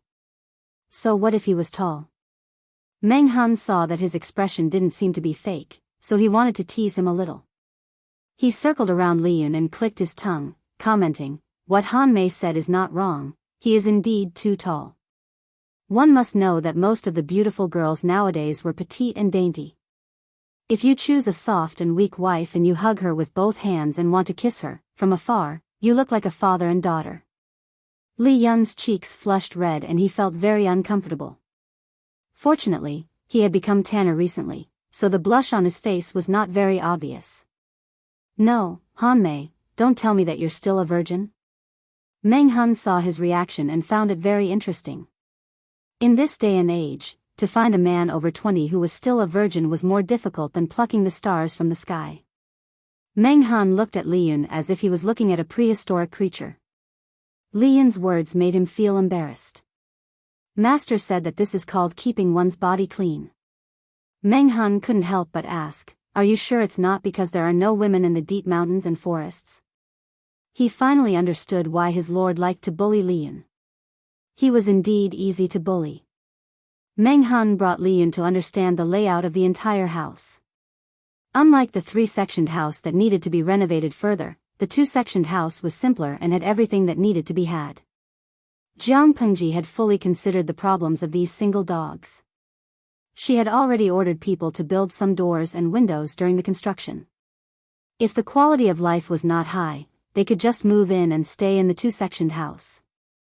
Meng Han's wife and daughter had passed away many years ago and he had no intention of remarrying, so he did not have many requirements for the place to live. As for Li Yun, if you feel that the house is simple and crude, let the Lord know. She can borrow some craftsmen to renovate the house. Li Yun shook his head and said, this is already good enough, I don't want anything else. The area of the two-sectioned house was not big, but considering the military's habit of training in the morning, the house specially left an empty space for training. Every morning, Li Yun could practice his spear there. After he was done, he could open the side door and go to the neighboring street to buy some breakfast to appease his hunger before going to work. I wish to apply for leave to take care of master in retirement. To take care of his master in retirement, this was Li Yun's wish. Meng Han agreed, this is a filial act, the Lord will definitely approve my leave. The next day, Li Yun successfully applied for 3 days of leave from Jianghu. 3 days of leave. Qiguan Rang used his red rabbit-like eyes to look at Li Yun with hidden bitterness. They were obviously equally busy, so why could he apply for 3 days of leave? Looking at the optimistic Li Yun leaving Xiangyang district with a small bag of food, Jianghu laughed and patted his shoulder. Capable people do more work, Wenjing's work is of utmost importance. If you haven't completed the household registration after the houses in the district have been settled, the people won't be able to apply to rent a new house. Qiguan Rang snorted twice, appearing unwilling. Why doesn't the Lord transfer a few more people to Rang? It's not that I'm unwilling, but in the entire Xiangyang district, which literate person dares to show up in front of you? Jianghu ridiculed him, making Qiguan Rang extremely annoyed. On the other side, Li Yun wore a coarse cloth robe, carrying a small bag and a silver-white spear on his back, walking under the scorching sun. The leave was only 3 days, he had to return before the deadline, so as to not let down the Lord's kindness to him. After walking for more than 4 hours, Li Yun's sharp ears heard the sound of rolling wheels. Lifting his head to look ahead, there was indeed a small dot on the horizon that was slowly getting closer. Little brother, do you know how far it is to reach Xiangyang district? Li Yun wanted to avoid it, but someone called out to him. He replied, if we walk, it'll take about 4 hours. The person had a sword hanging from his waist. Li Yun could feel the faint smell of blood on him. It wasn't just this guard, the dozens of people surrounding the horse carriage all had the same smell, but the intensity was different. From the looks of it, the person sitting in the carriage should be an important person. Li Yun silently pursed his lips, appearing very aloof and unapproachable. Thank you, little brother. The guard smiled kindly at him, but his gaze drifted over the spear on Li Yun's back, his eyes flashing. Master, there's still 4 hours of journey. Let's go.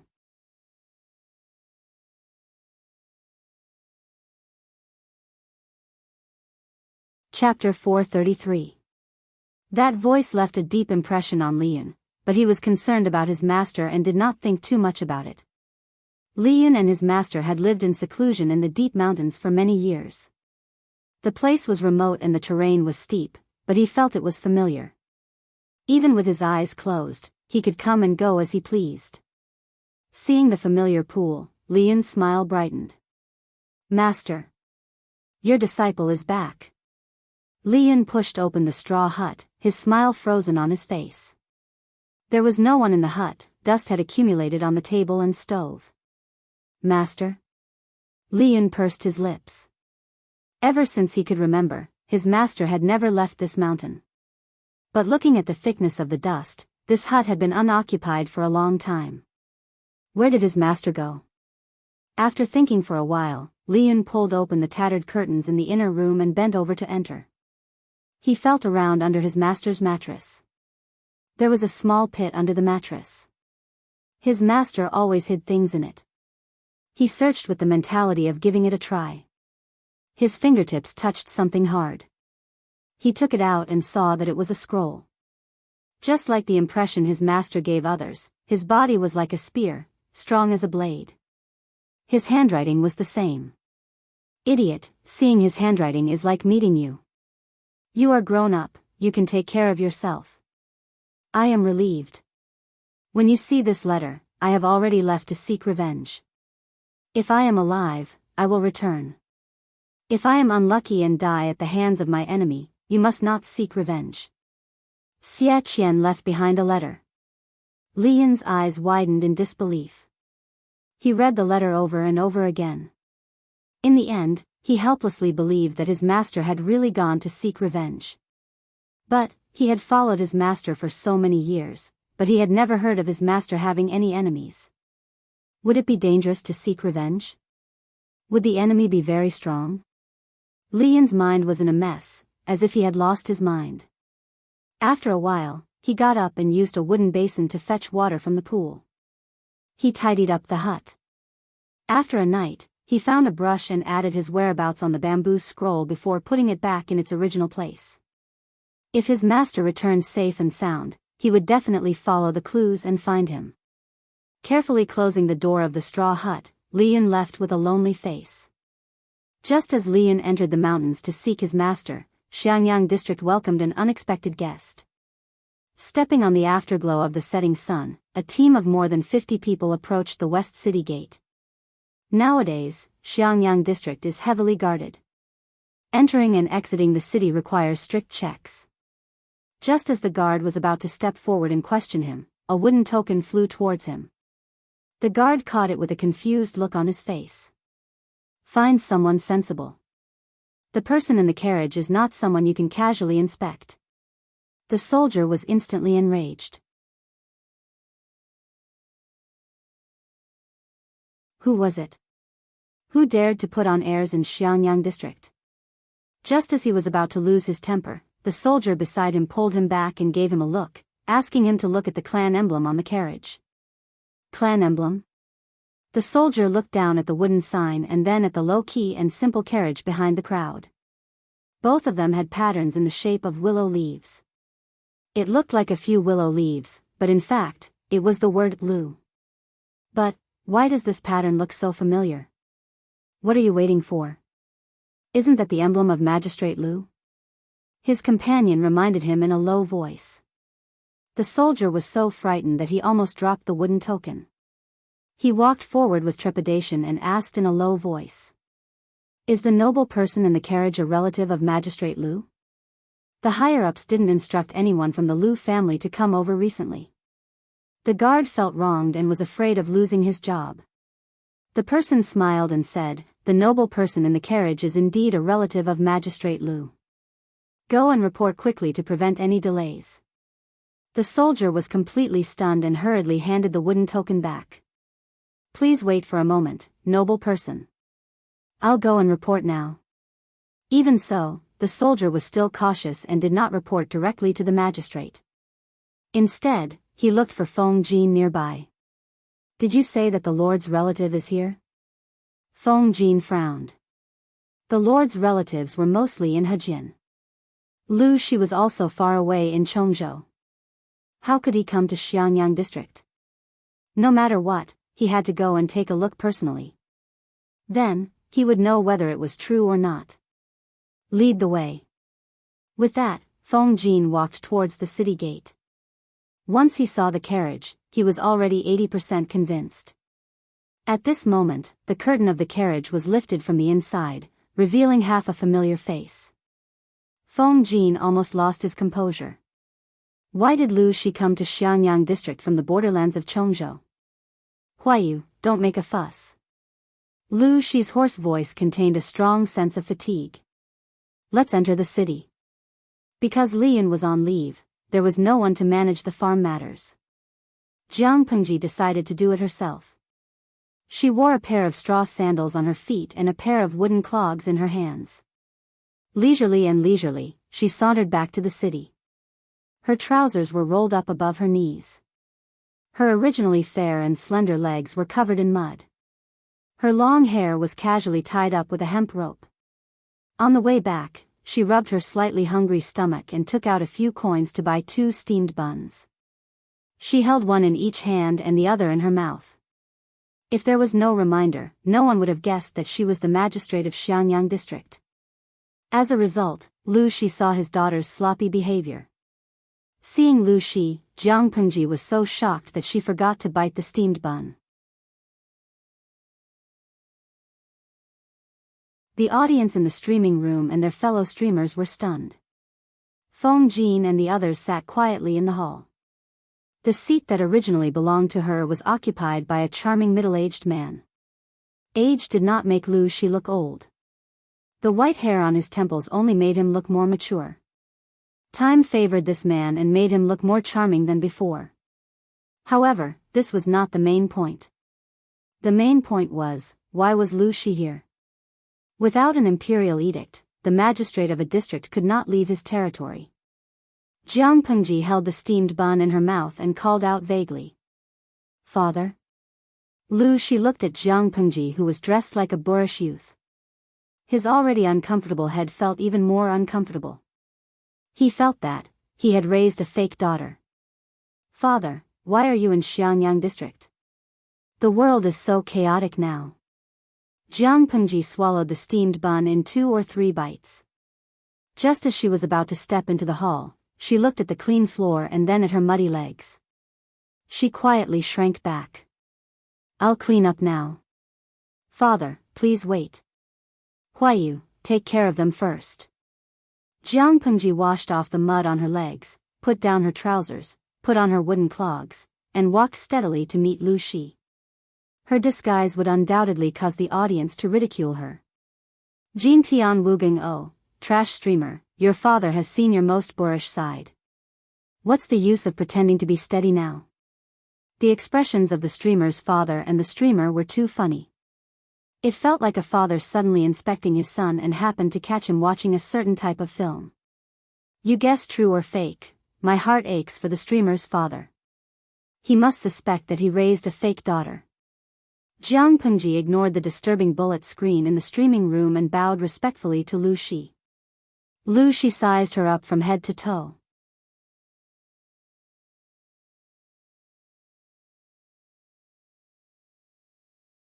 Chapter 434. Jiang Pengji could not help but feel sad. A father was indeed the best. He knew how to love his daughter. She had told Qiguan Rang that she had not slept for a long time, but he looked at her with a "don't lie" expression. I am unfilial. I made you come all the way from Chongzhou. The world is not stable.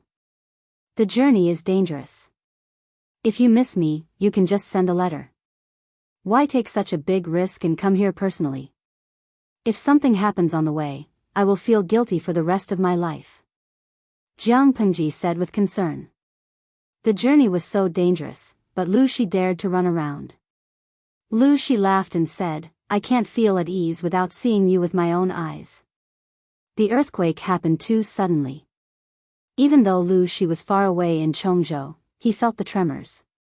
He could not imagine what happened to his daughter, who was at the center of the earthquake.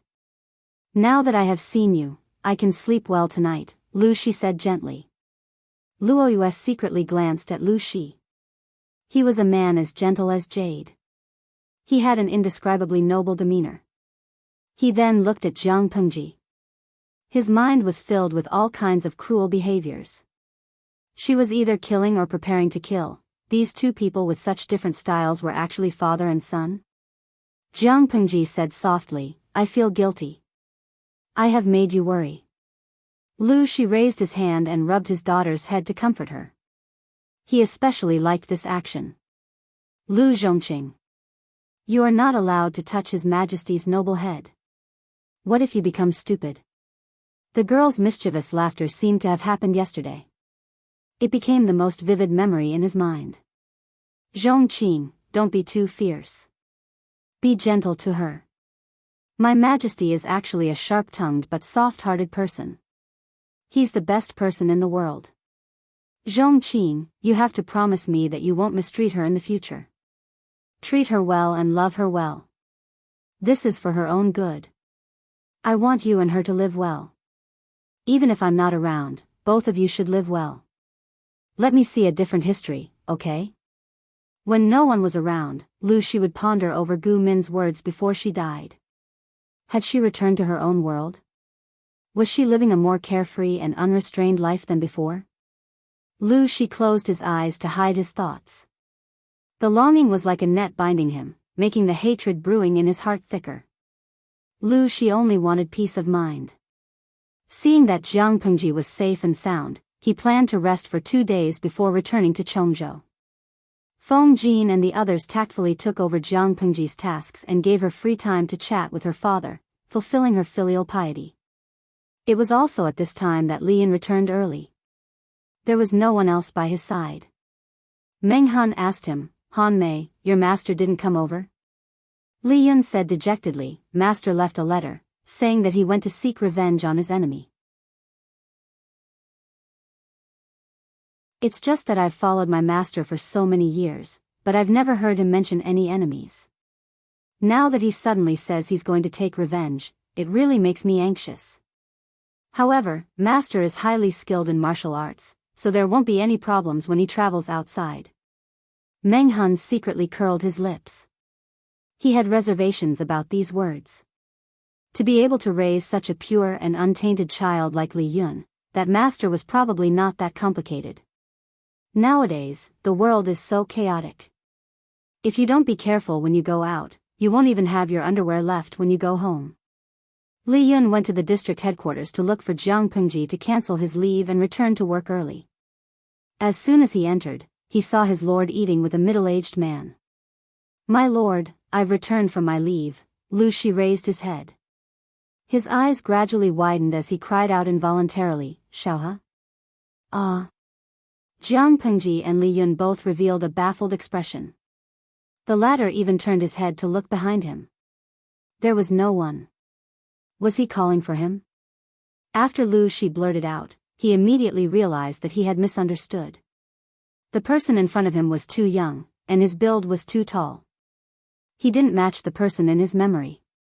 He gestured for Li Yun to come closer. With a complicated expression, he asked, What's your name? Li Yun glanced at Jiang Pengji, his eyes seeking her opinion. Jiang Pengji replied, Han Mei, this is my father. You can call him Old Master. Lu Shi's expression became somewhat conflicted. Han Mei? Is that your courtesy name? This courtesy name really matched this person's face. It indeed seemed like a name that person would choose. One look and you could tell that it wasn't proper. In response to Old Master's question, my name is Li Yun. If you don't mind, you can also call me Han Mei. Li Yun? Your surname is Li, not Xie? Lu Shi raised his eyebrows and asked, Then do you have a man with the surname Xie? My master's surname is Xie. Li Yun didn't know what was going on, so he answered honestly. Old Master, do you know my master? You call him master? Lu Shi was amused. His smile was sarcastic. Where is he hiding now? Li Yun was confused. If he didn't call his master, then what should he call him? Not only that, but the old master in front of him seemed to know his master. His words sounded familiar. My master went out to travel a few days ago. He said he was looking for an enemy to take revenge and told me not to worry about him. If he's still alive, he'll definitely come back to look for me. If he's unfortunately dead, there's no need to take revenge for him. After saying this, Li Yun looked at Li Yun, who was a little dispirited, like a little rooster who had lost a battle. Lu Shi snorted. He said harshly, he's going to seek revenge? TSK, then you don't have to wait. This person probably won't even have his bones left. Li Yun was furious.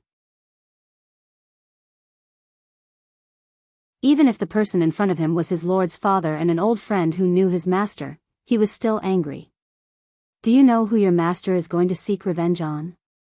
Lu Shi was not afraid of the anger in Li Yun's eyes. The corners of his mouth curled into a mocking smile. He said to himself, barging into the Zhongzhou palace means death no matter what. No matter how capable Xia Shaohe is, no matter how good his spear techniques are, he's still courting death. His words not only shocked Li Yun, but Jiang Pengji's eyes widened. She stared at Li Yun's face. Li Yun clenched his teeth. My master's enemy is hiding in the Zhongzhou palace? Something like that. Lu Shi took a sip of tea and looked at Li Yun with a complicated expression. I think your master doesn't want you to know the truth. If that's the case, I won't be the bad guy. Young man, work hard with Lanting. Your future is bright. Lu Shi secretly smacked his lips. As one of the 10 great generals of the Jiang dynasty, how could his future not be bright? However, he never thought that Li Yun was the son of Xie Qian and that woman. It was a sin that could not be settled. Li Yun's mind was a mess. After hesitating for a while, he asked Lu Shi, are you familiar with my master? Lu Shi sighed. Xia Shaohe and my late wife were childhood friends. We can be considered familiar. The people who were once alive and well were now scattered like the wind and clouds. It was a sad sight.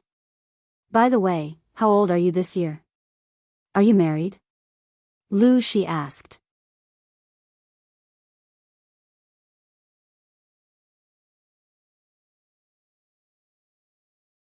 Chapter 435. Lu Shi murmured, 20. That doesn't seem right. He didn't doubt that Li Yun was Xie Qian's son. Apart from his mother's facial features, Li Yun looked exactly like Xie Qian when he was young. Otherwise, he wouldn't have mistaken him for Xie Qian. Thinking of Li Yun's surname, he felt that his age was most likely fake. Xie Qian had purposely said he was 2 years older. Li Yun left with a stomach full of questions. Jiang Pengji, who hadn't spoken for a long time, asked Lu Shi, is there something wrong with Han Mei's background? Xie Qian's son. That face is the best proof.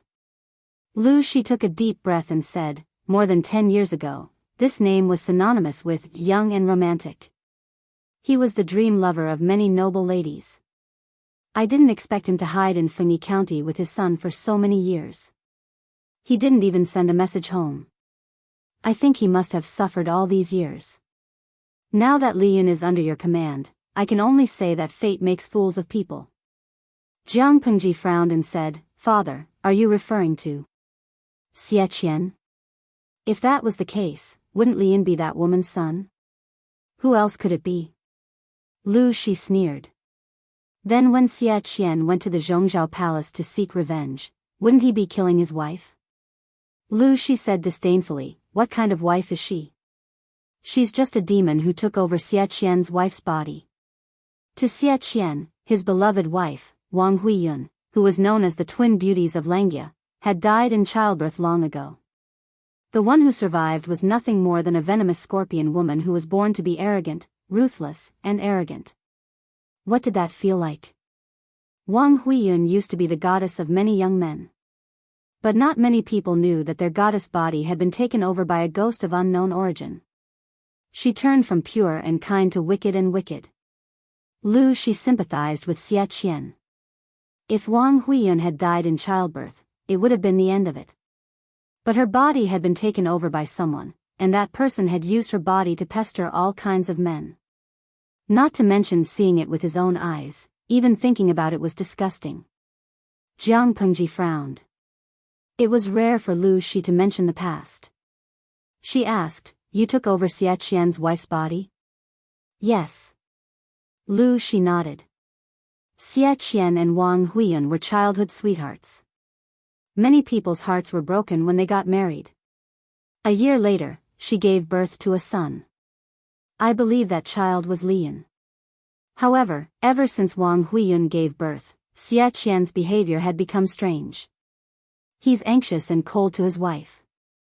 He goes to Buddhist temples and Taoist temples all day long, but in front of others, he pretends that nothing has happened.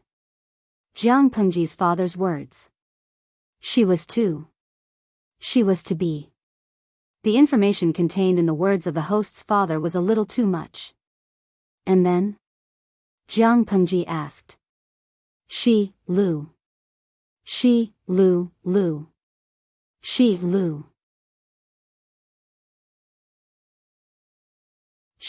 said, speaking of this, Lu she sneered. His eyes, which used to be as gentle as water, were now as cold as a lake, which made people shiver. However, things are unpredictable. On their way to Hejian County, they ran into bandits. Xie Qian risked his life to protect his wife. Unfortunately, he and his son were killed. But Xie Qian and Han Mei are still alive.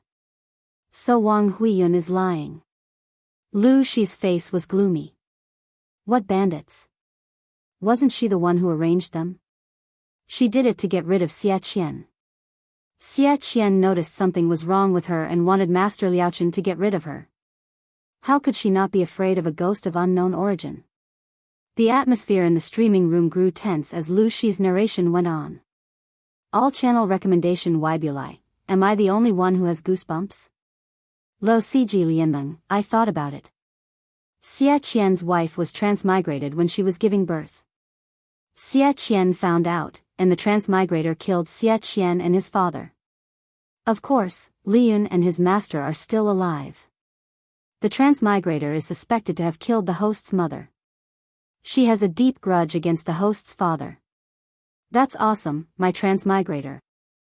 Hahaha, you have a wild imagination, but it's very interesting. What's going on?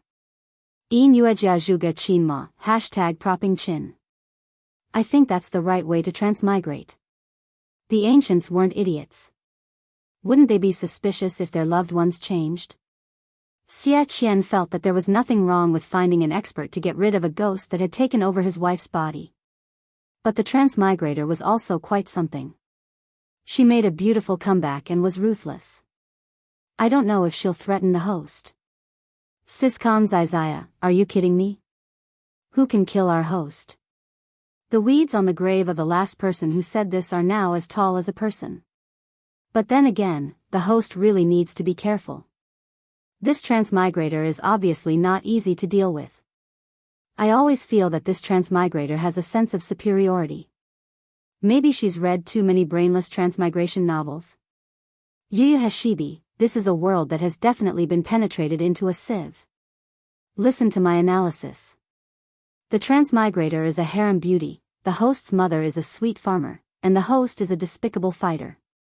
Looking at it this way, the host seems like a traitor. As a transmigrator, she doesn't look for someone to fall in love with, but instead snatches a job for men. You're awesome.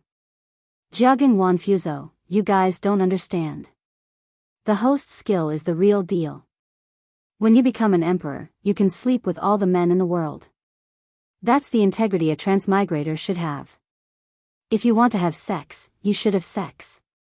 What's the use of fighting over a man with a few women? Who knows how many cucumbers have been used? If you have the ability to make all the men in the world fight for you, all the men will fight for you, and all the men will fight for you just to look at you. What are 3,000 handsome men to you? When he said that, he suddenly felt that the usually frivolous host's figure had suddenly grown a few notches taller. What does she want by doing this? Jiang Pengji didn't understand. Oh, who knows? Lu Shi was disdainful. But she's very ambitious. Be careful, Lanting. Jiang Pengji nodded.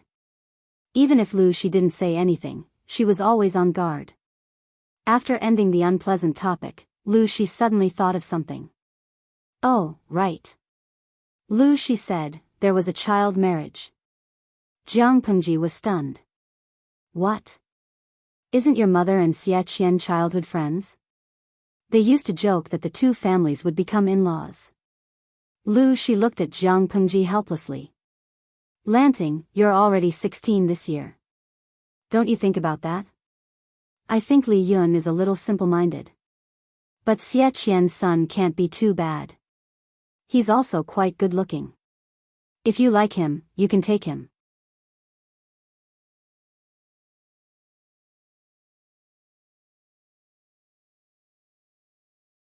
Chapter 436. The next day. Lu Shi and Jiang Pengji changed into ordinary people's clothes and walked around Xiangyang district. Looking at the thriving district, Lu Shi sighed in his heart. His Majesty's methods were indeed extraordinary. Father, are you tired? Do you want to rest in a tea house? Jiang Pengji brought Lu Shi to see Xiangyang district. Although Xiangyang district was not very prosperous at the moment, according to her plan, it would be reborn in a few months' time. Even Shangjing City could not compare to it. Jiang Pengji took the opportunity to talk with Lu Shi about governance. Her father had a deep understanding of governance. He was almost omniscient. He could point out many of her doubts.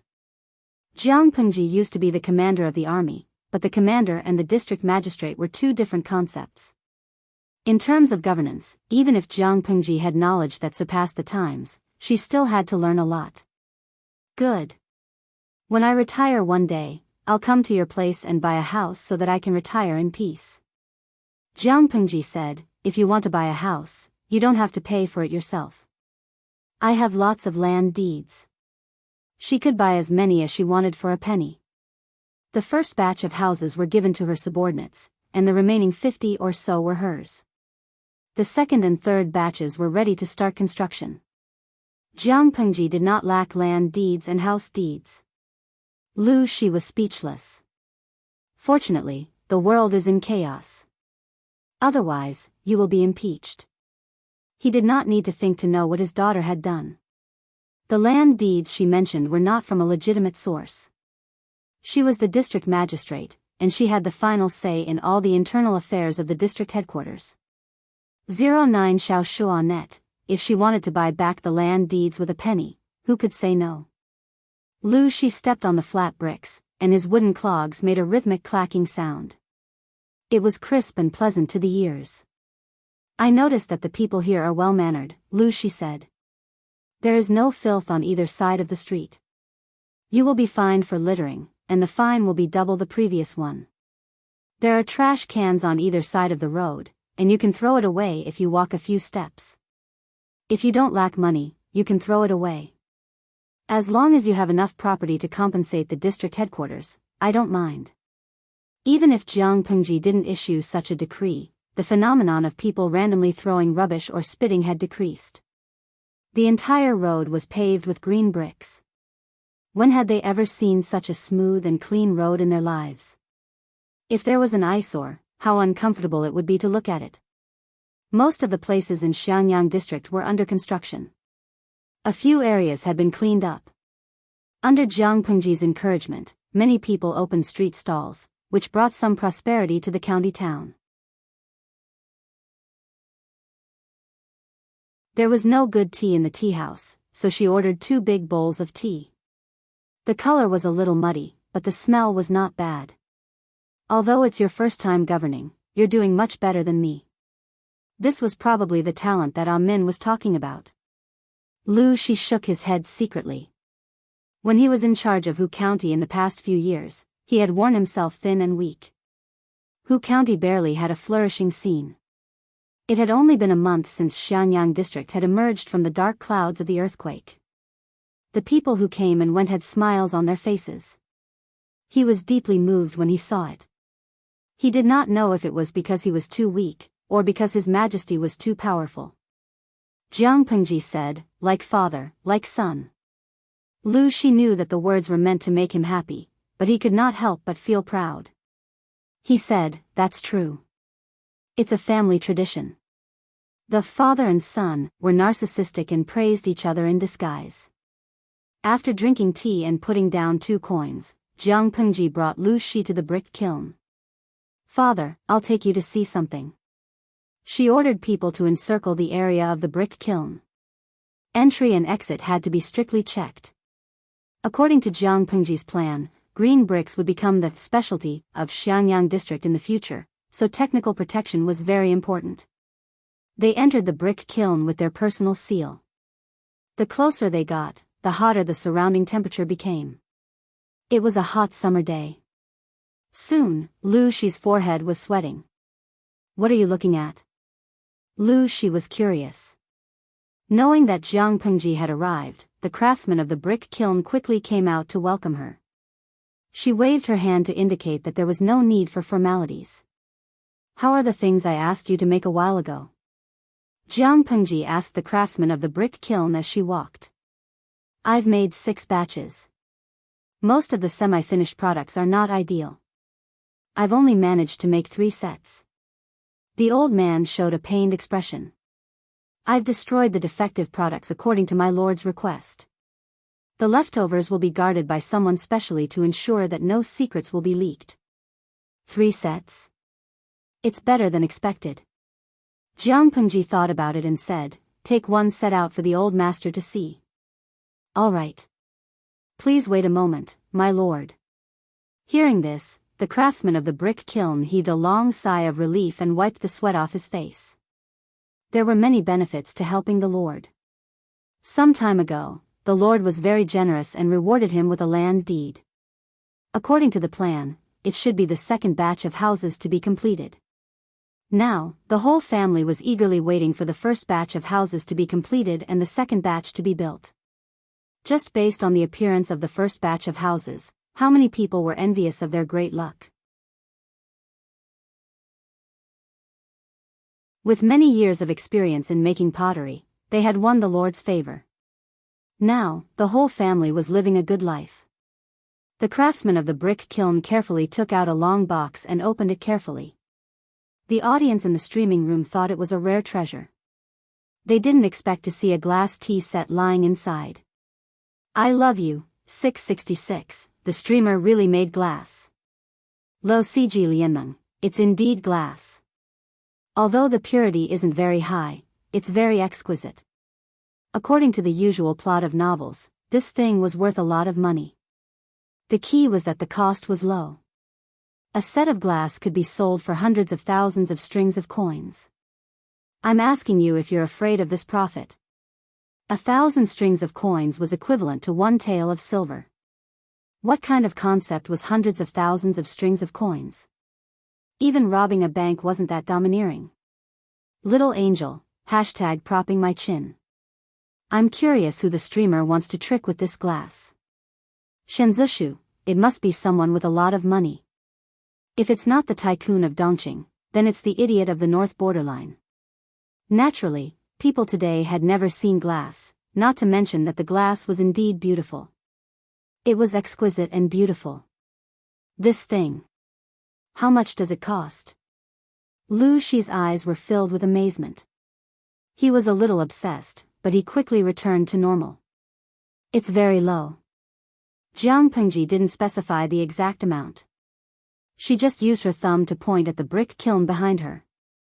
She smiled and said, "When the bricks are baked, they're also baked. Father, look at it.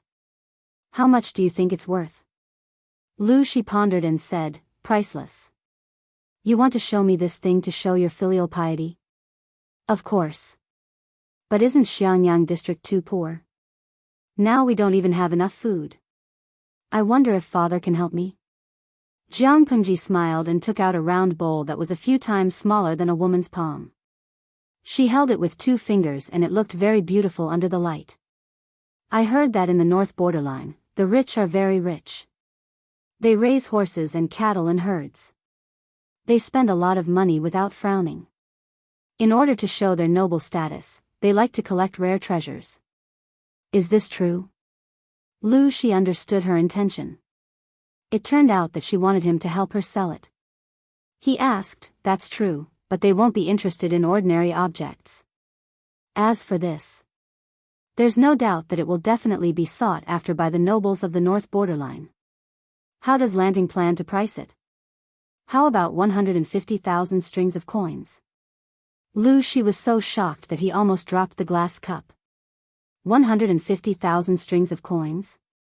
Even robbing a bank wouldn't make such a huge profit. Daughter, are you sure you didn't add an extra zero? If you can't exchange it with gold and silver, I don't mind using horses or cattle or sheep of equivalent value. Fur is fine too. Jiang Pengji said calmly.